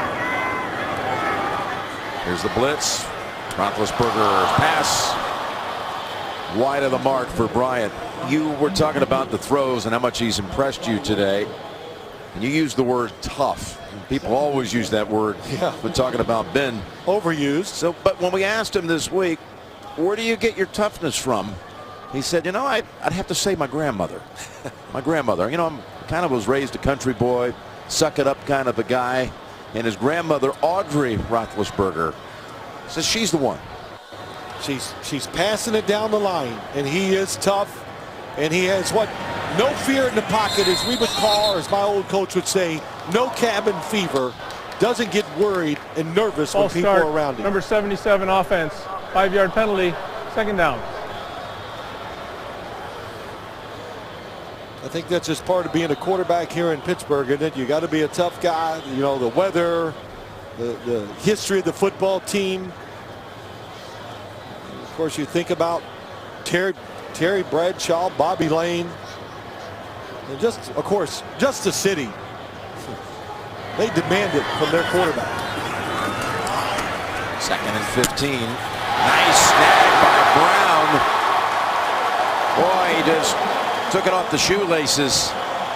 Picks up another first. So they were in a pickle back inside the 5, but they're moving again. Pick up a 20. Yep, looked like Roethlisberger got hit before he threw this football because it barely gets there, and they are using these one-on-ones on the outside, taking advantage of them and making plays. And that was Todd Haley said, can we win enough of those one-on-one battles as the game is going on? They're winning more and more of them. Hayward Bay comes in as an added receiver.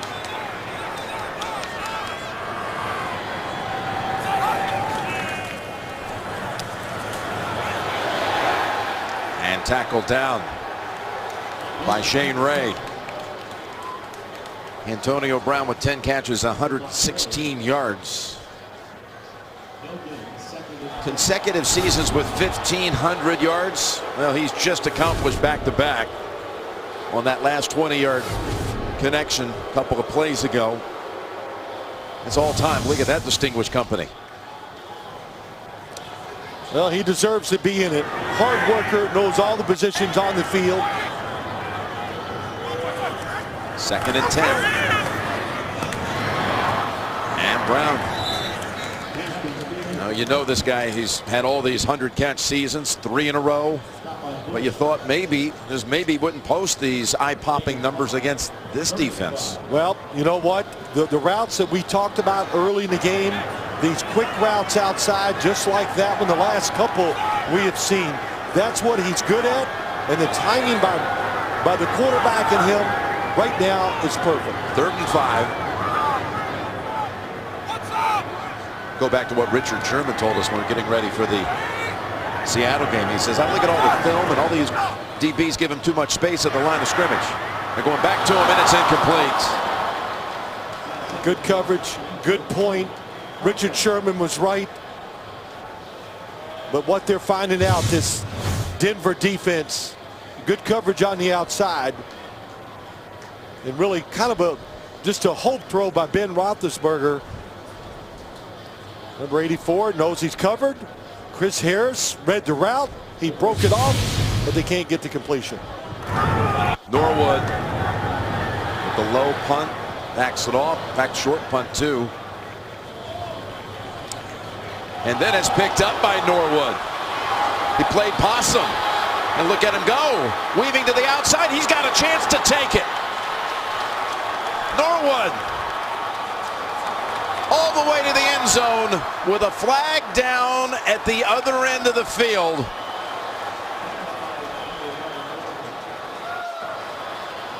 We'll check the marker.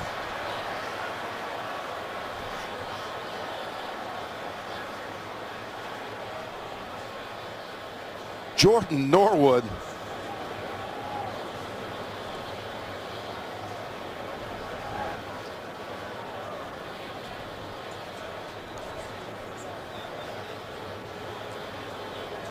That ball was bouncing around at about the 29-yard line. The Broncos were just watching it. He went over and picked it up and took off.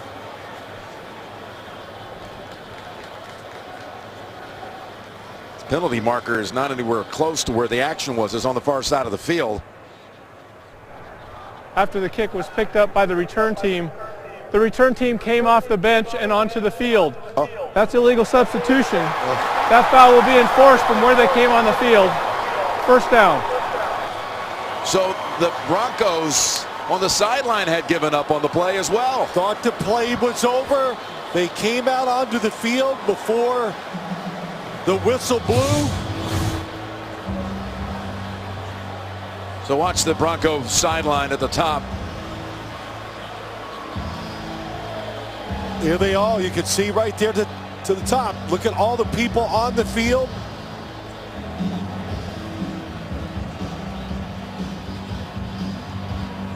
You know, even though that might have been called back anyway, because the defender there, Shamarko Thomas, was touching the football and he had a foot out of bounds. Did you see that? I did. Boy, this is something you don't see very often. Mike Carey's back in New York. Let's bring in our officiating expert. How about that, Mike? Yeah, so a lot of things to think about here. First of all, there's no risk for the return player to pick up the ball once it's been illegally touched. But if he is touching the ball while he is out of bounds or has not reestablished, the ball is dead at that spot. Very good, Mike. That's right. You know, you got to always know that on the punt team, when you go down there and you touch it, that it's a freebie for the return team to pick it up and go, and they don't have to worry about fumbling the football, losing possession. But you saw it, Jim. Watch 29 here. Watch when he touches it. And watch his left foot. He's out of bounds with contact on the football. So before people walk away in disbelief that a return touchdown was taken away because the Bronco bench had already left the field, this would have been seen in the review anyway. It would. There you go. You can see the left foot is out. Hand still on the football.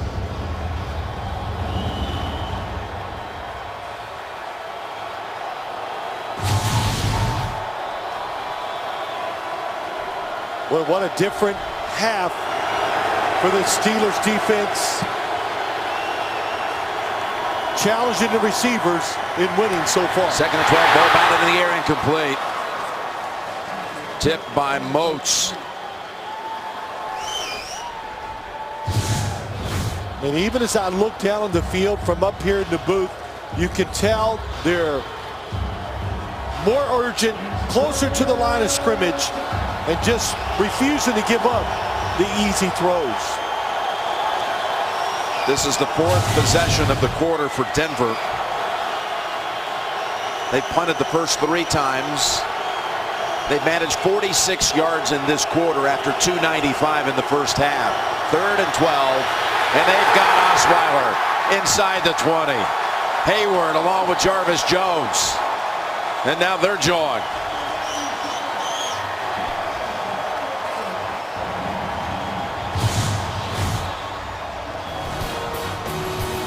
This sack ends the 3rd quarter. 27-20, Denver going to the 4th. You're watching the NFL on CBS. We're back to start the 4th quarter. The Broncos about to punt the football for the 4th time in this half. 4 consecutive possessions after having 4 consecutive touchdown drives in the first half.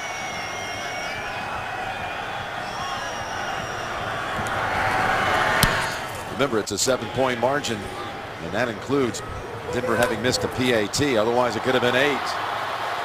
And Brown steps out of bounds just outside the 40. Let's take a look at the upcoming games tonight. Sunday Night Football in BC. Cardinals and Eagles. ESPN tomorrow, the Lions and the Saints. And Thursday night, NFL Network will be there in Oakland for the Chargers and the Raiders. We were in Dallas last night, here today. We'll have our 3rd game in 6 days coming up on Christmas Eve. I hope you guys will be with us. Yeah, it'll be good. Looking forward to Christmas Eve game out in the Oakland Coliseum. I'll tell you what a second half we're having here, though. The pressure that is on this Denver defense, which we've seen quite a few times over the last few weeks, as to hold up once again against right now the best passing offense in the NFL.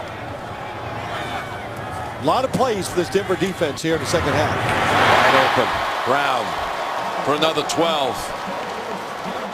And Wade Phillips said, you know, let me give my guys a break. So he backs off, plays the zone. And I said this earlier, zone coverage against a good passing attack and a better quarterback like Ben Roethlisberger, he will chew that up.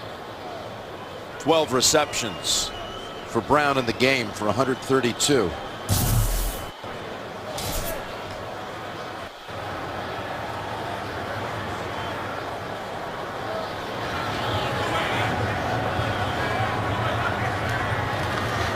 Back off the blitz. Roethlisberger across the middle. And again, he slips out of the tackle and high steps it out of bounds near the 30. It was Roby who he broke away from. He's got another 17 on that one. This is what's tough. We talk about it, what you guard against when you're playing man coverage. Crossing the field. Hardest route to cover by these defensive backs. Look at that stiff arm. Yeah, it's pretty good stiff arm by not one of the bigger wide receivers in the NFL. He had a 17-catch game against Oakland here earlier in the season. He might be up in that territory. He's got 13 already. This one goes to Wheaton, and the Steelers pick up first downs on 3 consecutive pass plays. And now they're starting to pick on Roby a little bit. They beat him here for 13. Yep, they got him inside. That's the tough spot to play. Usually they like Chris Harris inside and Roby out. Defense. That 15 yards will be added half the distance to the goal to the end of the play. Automatic first down.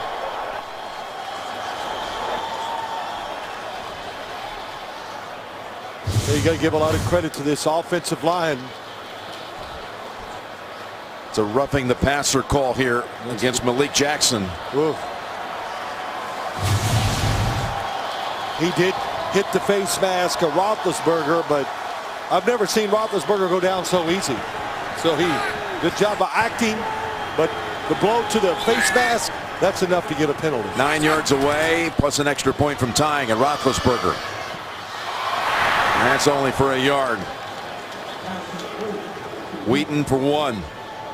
Just again, you know what happens? Even though Denver has a great pass rush, you just get tired. And they've been out on the field. They're not getting consistent pressure on Roethlisberger. And the fact that he gets rid of the football so fast makes it tough if you're Wade Phillips over there calling the defensive play. Roethlisberger on this drive has gone over 300 for the game. 2nd and goal.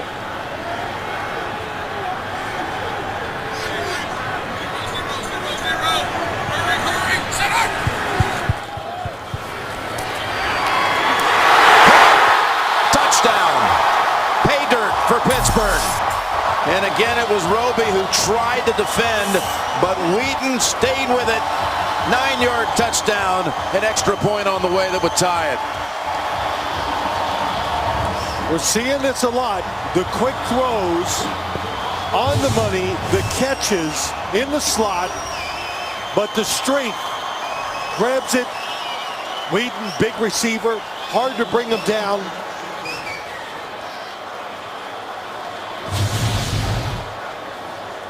And Boswell. 27-27 in the 4th. All Steelers in the 2nd half. They've come back from 17 down to tie it.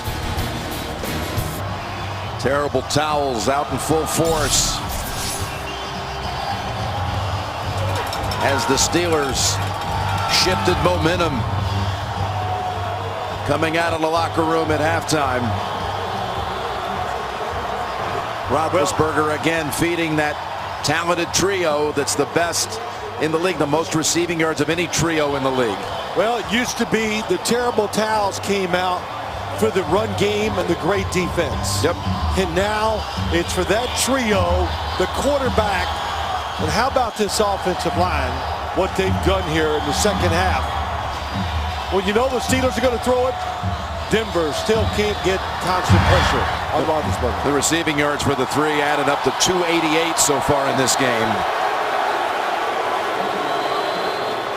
Norwood takes a knee. And just looking at the AFC playoff picture, Kansas City and the Jets were enjoying the first half here. But now the Steelers are cooking, and they've tied this game so far today. As far as the long range look at the playoffs, the Buffalo Bills, with their loss at Washington, they were eliminated officially. On the NFC side, Chicago, Tampa Bay, St. Louis, and New Orleans have all been eliminated today. That is not a pass. Backwards pass. And look at the Steelers swarm to C.J. Anderson. Well, it's Hillman, actually, and a flag is down.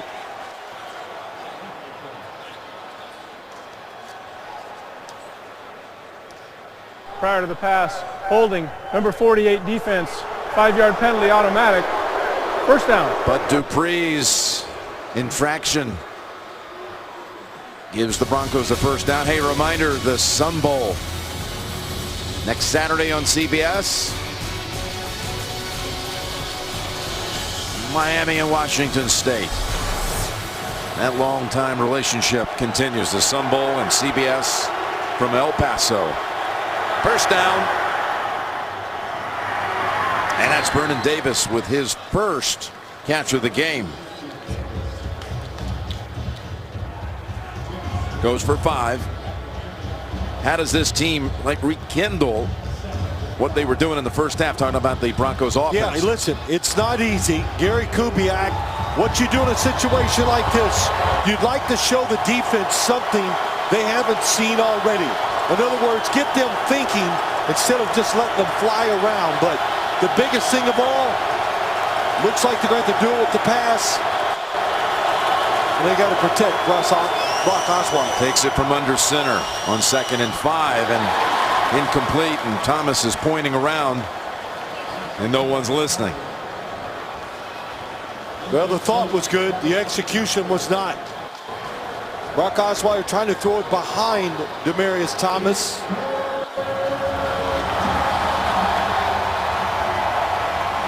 You know what really hurts in a situation like this?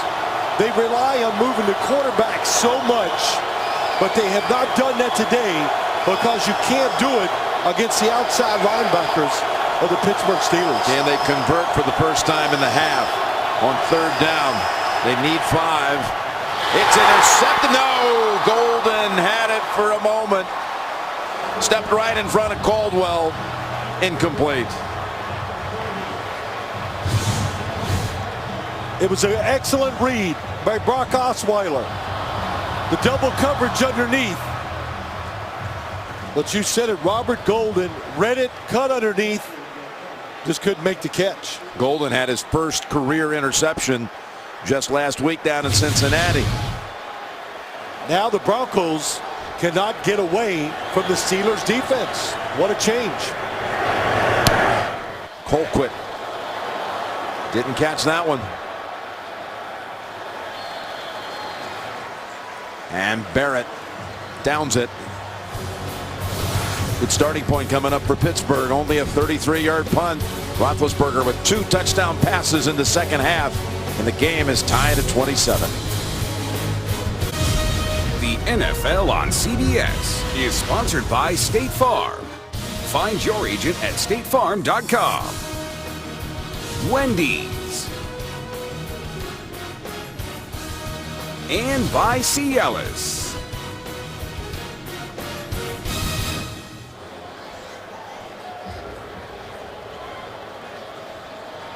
During the timeout, Osweiler got a little tip or two from Peyton.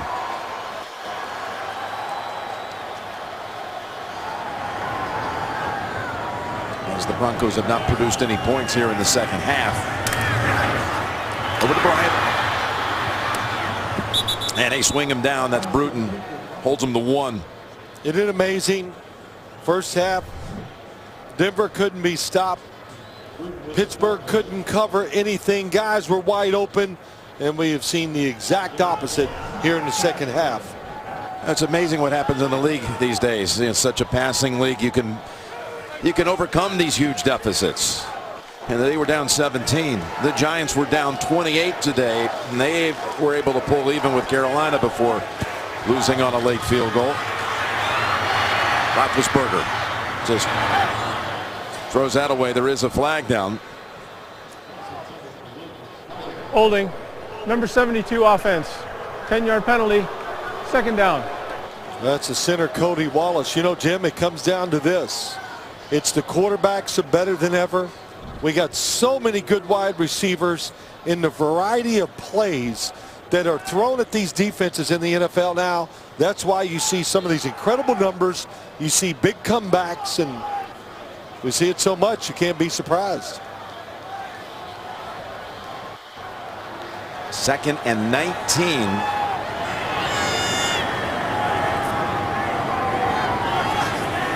Ten and a half minutes to play.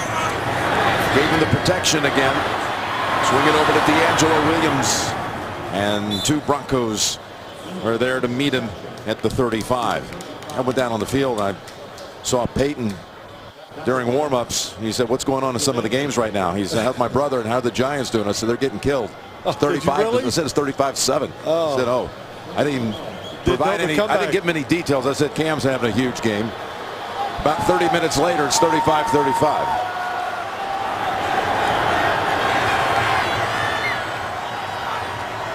3rd and 12, and here they come. Roethlisberger able to break free from where? Sidearms it, and it's caught. But this is going to be, even with the forward progress, it's got to be short of the first. In fact, it's going to be short by a couple, maybe 3. Brown with the catch. This is what he's done his whole career. So hard to bring down, even when DeMarcus Ware is one of them chasing after you. Well, he's a big man. We know that. And he's one of those guys that keeps a wide base. So when you do grab him, he's able just to shake it off, keeps his feet wide apart, so he has more power and breaks, you know, many arm tackles every game, every year. There's Barry, and somehow this one is going to get a favorable roll.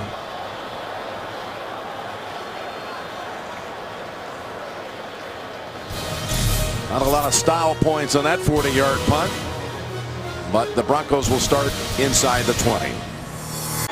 Second half for the Broncos, only 3 first downs and 5 punts.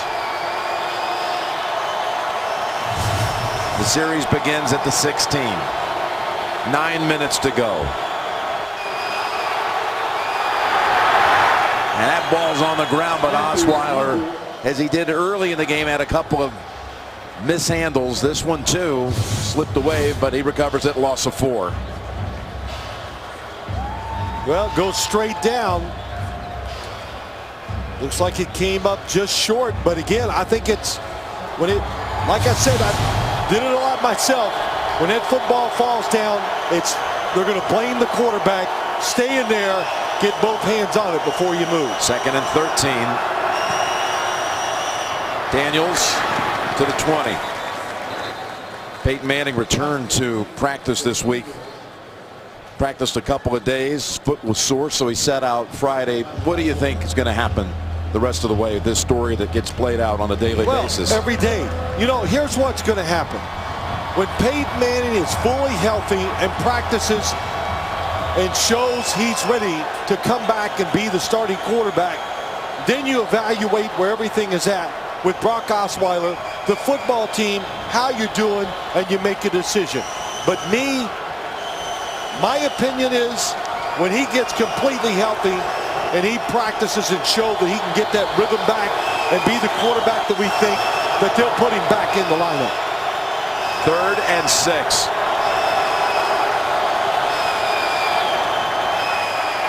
Osweiler slides to his left, gets it to Hillman, who falls near the first.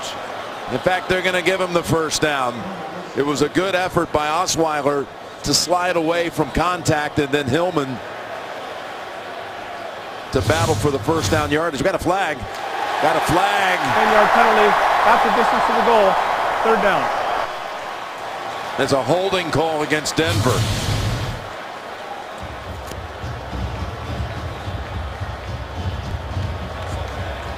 Yeah, the umpire that time, you didn't see the flag because he couldn't find his. Couldn't find his flag, so he threw his hat down on the field. So the football rests at the 10, mid-4th, 3rd and 16. This is where Denver struggles. It's obvious passing situations. Dropped. Vernon Davis had a huge drop last week. That would have been a first down. And he dropped this one. The pass was perfect. And I was going to say, protecting the quarterback. It's a zone. Vernon Davis goes through. He sees the safety coming up. And I think that's why he drops the football. Yeah, he's looking ahead. He sees Mike Mitchell.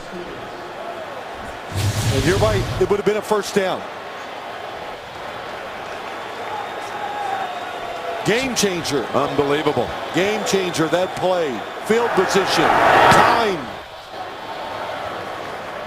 Colquitt gets the fair catch on the other end from Antonio Brown. 46-yard punt. Again, Carolina now 14-0, outlasting the Giants. What a thrilling fourth quarter that was as the Giants put together a furious rally. And finally, the Texans win in Indianapolis. Brandon Whedon came in at quarterback and led them to victory. Yes, he did. Kansas City, meanwhile, dominated the Ravens. So look at the latest AFC playoff picture. The Texans get to 7-7 on the season. They've had to go to 4 different quarterbacks on the year, but they move in front of the Colts now with that victory with 2 weeks to go. 1st and 10. Heath Miller, a couple. Brought down right away by Jeb. I knew I was going to say that. By Josh Bush. Okay. Oh, my goodness. NFC playoff picture. And I mentioned it earlier, Phil. 4 teams eliminated today. Chicago, Tampa Bay, St. Louis, and New Orleans in the NFC side. As you take a look at that in Green Bay. Qualified earlier today by virtue of the Giants' loss. 2nd and 8. Off the tackle by Josh Bush. And Roethlisberger swings it over. Williams, back-to-back plays. This Denver defense pouncing after the catch for very little yardage for the Steelers. Thursday night, San Diego and Oakland. That's on Christmas Eve. And a special Saturday edition of Thursday Night Football. Redskins, Eagles coming your way. NFL Network only.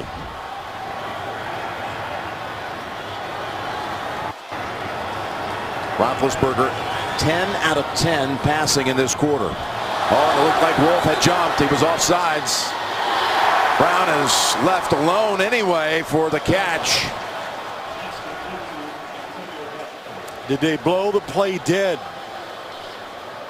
Neutral zone infraction, defense, 5-yard penalty, 3rd down. Yeah, Wolf was across the line.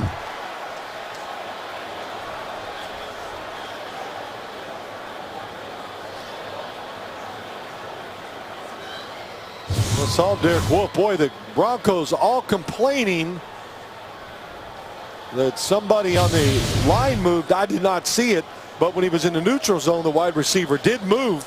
But that was when Derek Wolf was in the neutral zone. That's why he moved.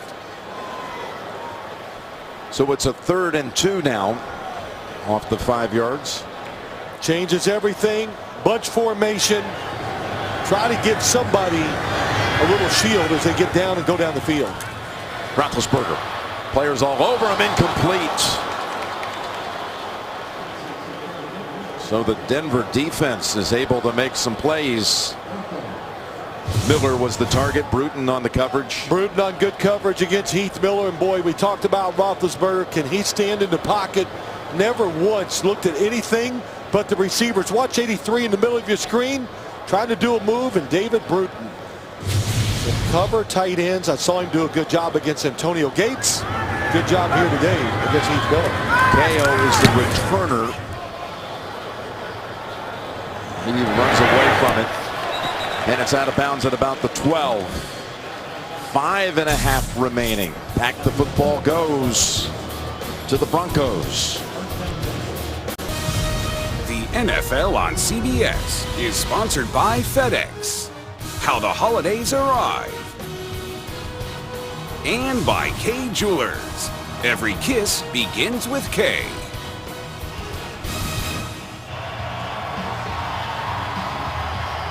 Back in Pittsburgh. What a game. 27-27. The Broncos virtually unstoppable in the first half.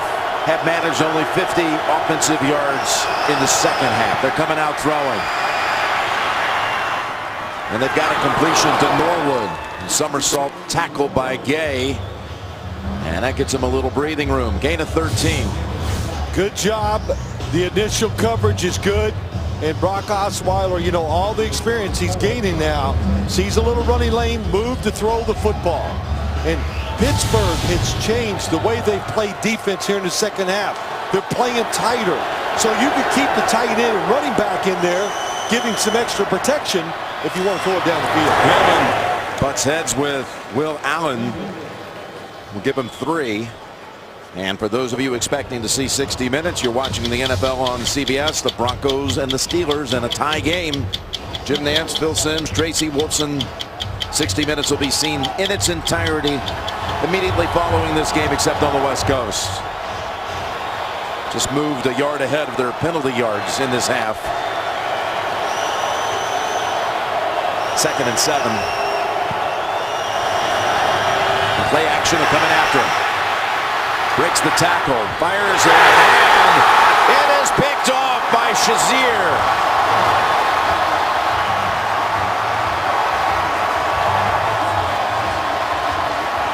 Didn't have a whole lot on that pass with all that pressure. The likes of Tuitt and Dupree. Bud Dupree on the outside. Tuitt chases him. Dupree's all over him as he makes the throw. And you said it, under pressure, can't get the speed on the football that he wants. And of course, when you're under pressure, Jim, harder to make the right decision down the field.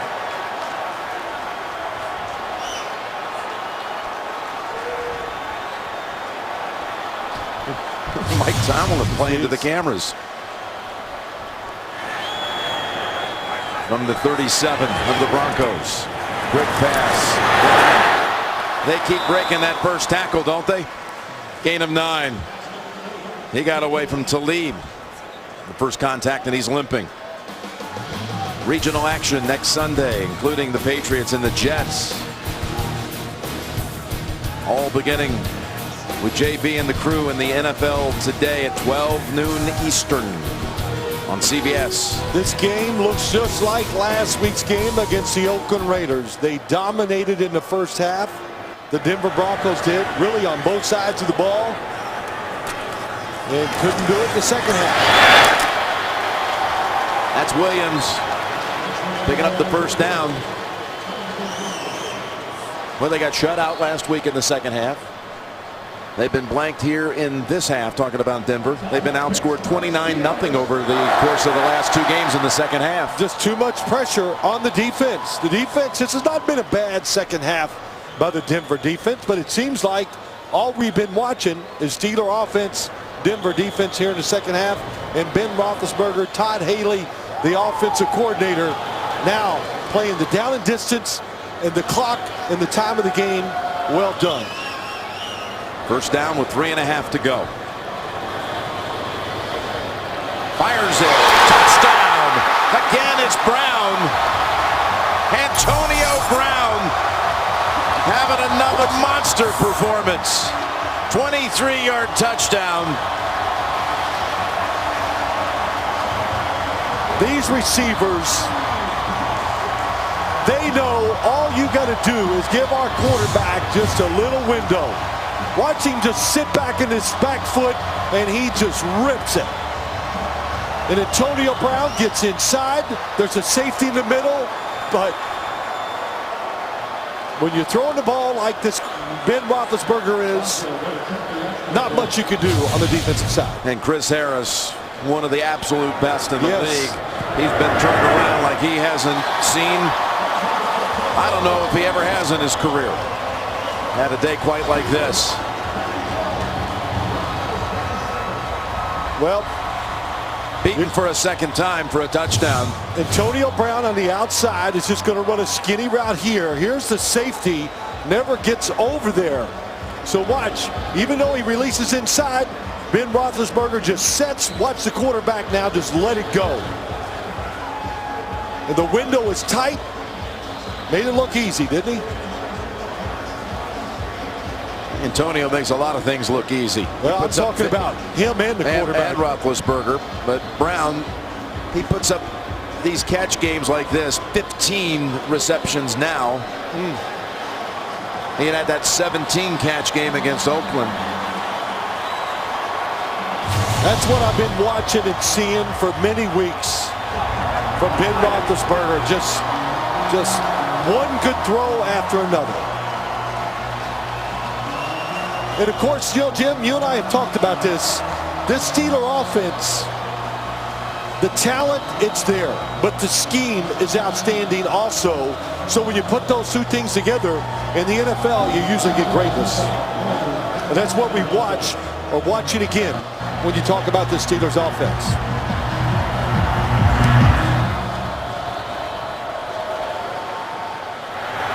Norwood. It's a reverse to Latimer. Cody Latimer is going to set him up at about the 40.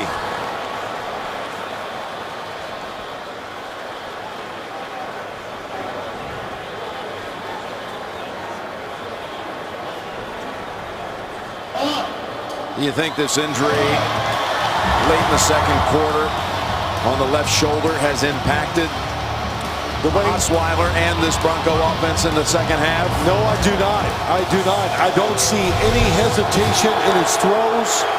We've never seen him move that arm like it's bothering him. What's really bothering him is his Steeler coverage in the pass rush. There's a pass that they'd like to have back. It was behind an open Owen Daniels. Yeah, he had that really good throw to Vernon Davis It would have been a first down and a huge gain earlier in this quarter. Didn't look like he was hurting there. Nope. He put it right on the money. That time he had the receiver. He looked the defense off. The football just not on target. And Emmanuel Sanders, who was on a feeding frenzy in the first half, has had that one catch in the third quarter for about 26 yards. That's it. 2nd and 10. Anderson shoved out by Will Allen. About 3 minutes to go and 3rd down coming up. All timeouts on the board for both teams. Yeah, it's an interesting situation.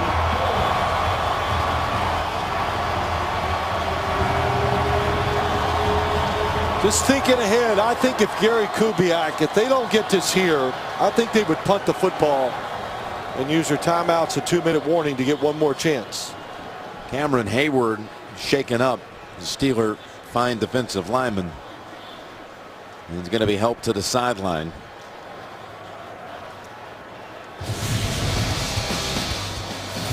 Well, they've had some big plays where the football's been dropped in the last couple weeks by the Broncos. That catch could have given them a chance to tie the game. That would have changed field position and momentum of this game if Vernon Davis, new to the football team, they traded for him. It's never an easy adjustment when you change football teams. I don't care what position it is. Acquired in a trade from the 49ers on November the 2nd. You know, Jim, as I sit here and think again, 3rd and 4, 3 minutes to go, and you need a touchdown to tie this game. You're thinking now 4-down territory. I'm definitely hedging on my first instinct. Well, the Steeler offense is just doing so well and so hot. That's it. They haven't been able to stop them. So Gary Kubiak has to be thinking that same way here.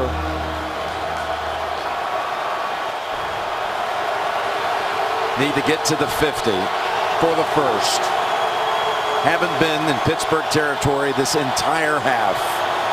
Need to now. Osweiler to the sideline, and it's Sanders with the catch. What a throw. Good throw, stepped up, and that's what the defense was going to make him do. If he wanted to complete it, he was going to have to throw it outside. Found the one-on-one. Boy, look at these routes by Emmanuel Sanders. Putting all kinds of moves on Wes Cockrell. He's got 181 yards receiving. That's the exact total Antonio Brown has, 181. First down from the 41. And on the drop, Demaryius Thomas. Well, tough catch.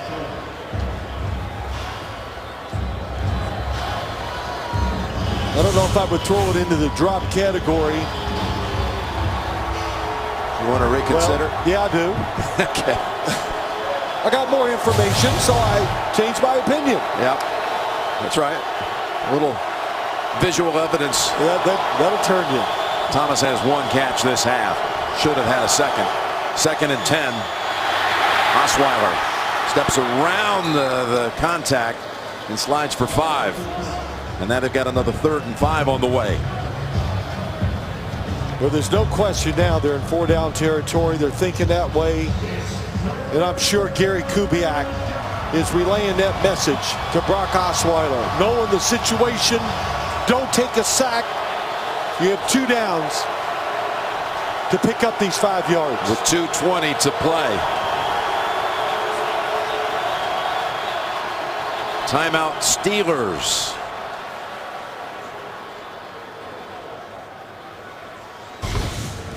This second half, putting it into highlight form. To Brown, to Wheaton, then the interception, and then another one back to Antonio Brown.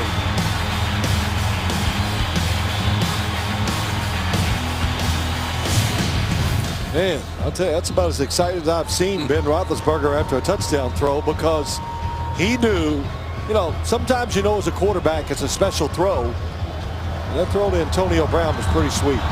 24 unanswered points by the Steelers, going back to the field goal at the end of the first half. Now 3rd and 5.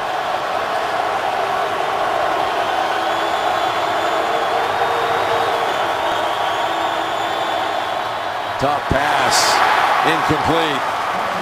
Thrown in the direction of Demaryius Thomas. Coverage was great by Cockrell. They are glued together. 88 going across the field.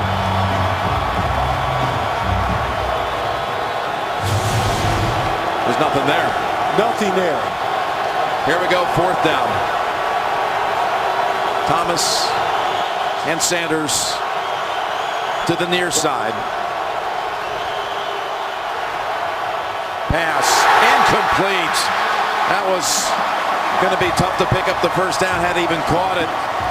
A linebacker was waiting for Anderson. Remember, Denver still has 3 timeouts plus the 2-minute warning. That's right. Throw was off target, and even if it's on target, I do not think it's going to pick up the first down. Yeah, Shazier would have been there probably to stop him a yard or 2 short. Now the Steelers know 1 first down would be enough to probably win the game. Well, with those 3 timeouts, it would depend on when they pick up that first down. That's right. And not if they pick it up on first down, I understand. They're going to let it go to the 2-minute warning and then use the 3 timeouts after this play. Williams. And stopped for no gain, maybe 1. Now they're going to take the timeout now at 2:08, their first. Saves 8 seconds.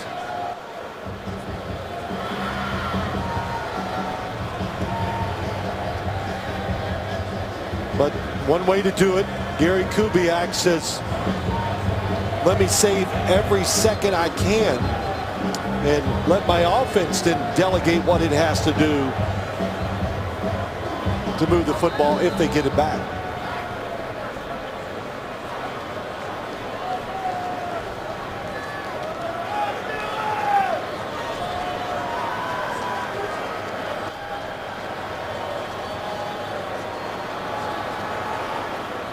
Second and 9.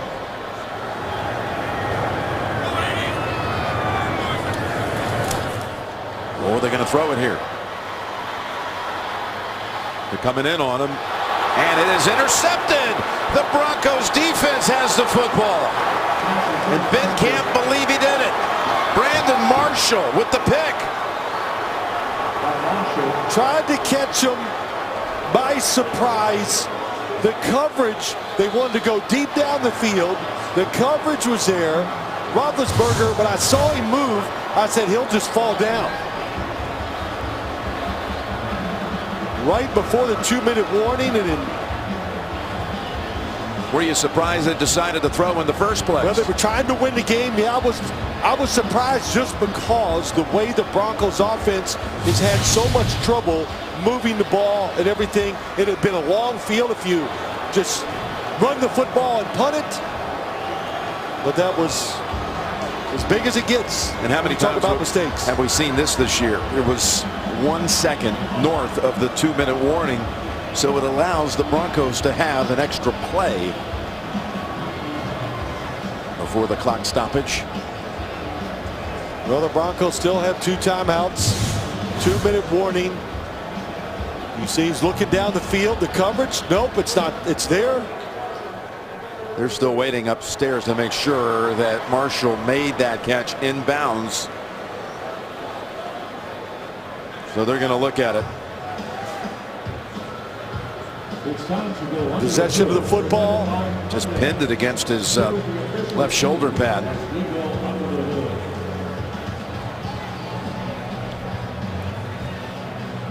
Don't really see anything there that you would overturn.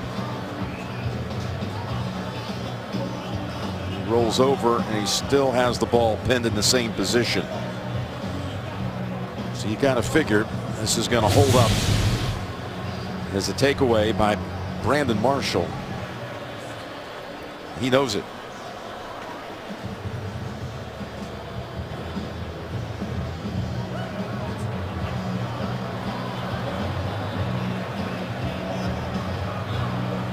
A sudden little plot twist here, my friend. It's unbelievable, isn't it? It really is. I mean, it's a mistake. We're talking about Ben Roethlisberger really playing almost a perfect game out here today, making so many incredible throws. That decision is as bad as probably the baddest decision he's made all year long. All right, Carl Cheppers is ready to rule. After review, the ruling on the field stands. First down, Denver. Ben just shakes his head, ready to put this game away.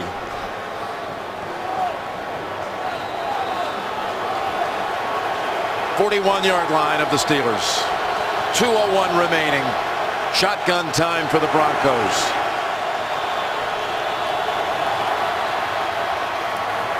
Tough throw, and it's incomplete. Two Steelers, Cockrell and Shazier, were there to help break it apart. So we've reached the 2-minute warning. What suspense awaits us on the other side? Tonight on CBS begins with 60 Minutes. A rare look inside Apple with CEO Tim Cook, the season premiere of Undercover Boss, Madam Secretary, and a new CSI Cyber, only CBS. 2nd and 10 coming out of the 2-minute break. Osweiler. He is. Oh, that would have been a game ender in all likelihood. Will Allen could not hold on. Yeah, that was a bad decision by Brock Osweiler. It's a zone coverage. Look at him dropping back. The safety reads him the whole way, and they were going to make him. Time is there. He can throw the football underneath. You don't have to look down the field for a guy to throw to. 3rd down and 10. Osweiler goes deep, no one there. The receiver was on the ground, Sanders. And Osweiler thought it had something to do with contact. Looks like it could have been incidental tripping, not sure. Bottom of your screen. Yep, they step on each other's feet. But the second half, the Bronco receivers overall, they just have not beaten coverage by the Steelers. The Steelers have challenged them, and they have won here in the second half. That much maligned secondary has come up big in this second half, and they need to make one more play. 4th and 10. Osweiler down the field, tipped and incomplete. Was going to Sanders. William Gay was there to deny, and just after the Broncos are given a gift on the interception, they squander it in 4 downs. They did. Looks like there could have been a window here to throw it in. Coverage was tight once again. William Gay all over Sanders. Number 10 coming across. Just throws high. Yeah, boy, he took a deep breath there, and I understand why, but 142 timeouts for the Broncos.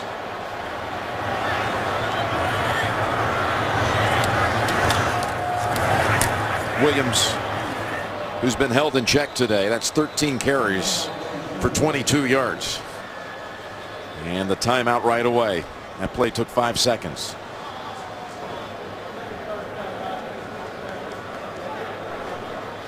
you know, you go back to that interception, Jim, and everybody's going to go, why do you throw it? Well, I'll tell you why they threw it.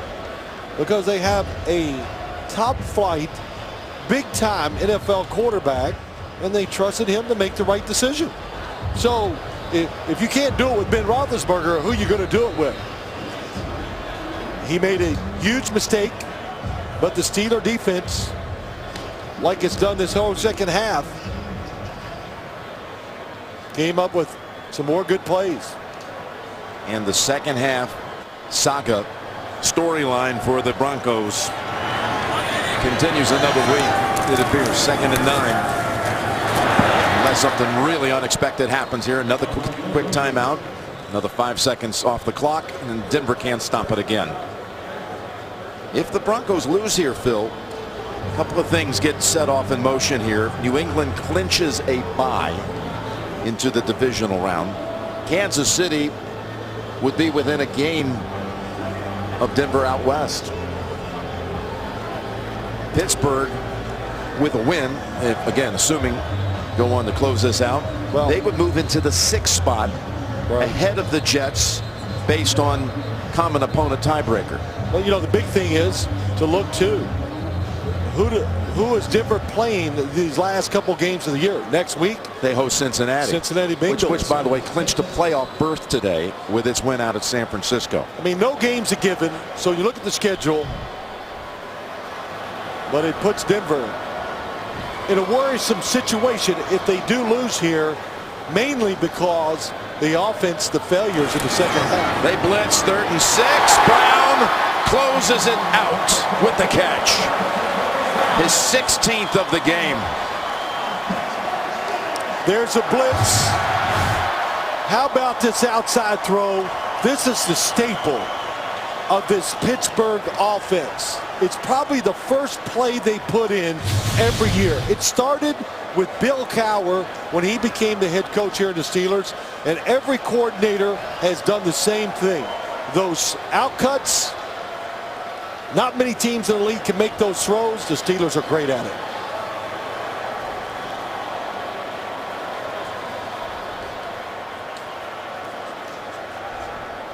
Number 94 reports is eligible. Number 94.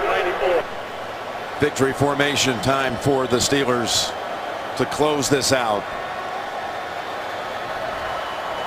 Roethlisberger with that pass tied his career high with 40 completions in a game. Throws for 380 and 3 touchdowns.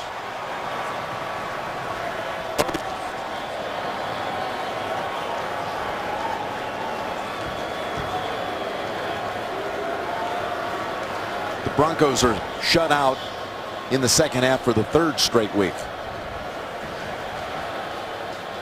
You wouldn't have guessed after you saw 4 precision drives down the field for touchdowns in a row. And they made it look easy. Yep. Everything was sharp. Pass protection, open receivers, and we saw none of that in the second half. Great comeback by the Steelers today. Down 27-10. They come back to win it 34-27. So there is a look at it. And the AFC.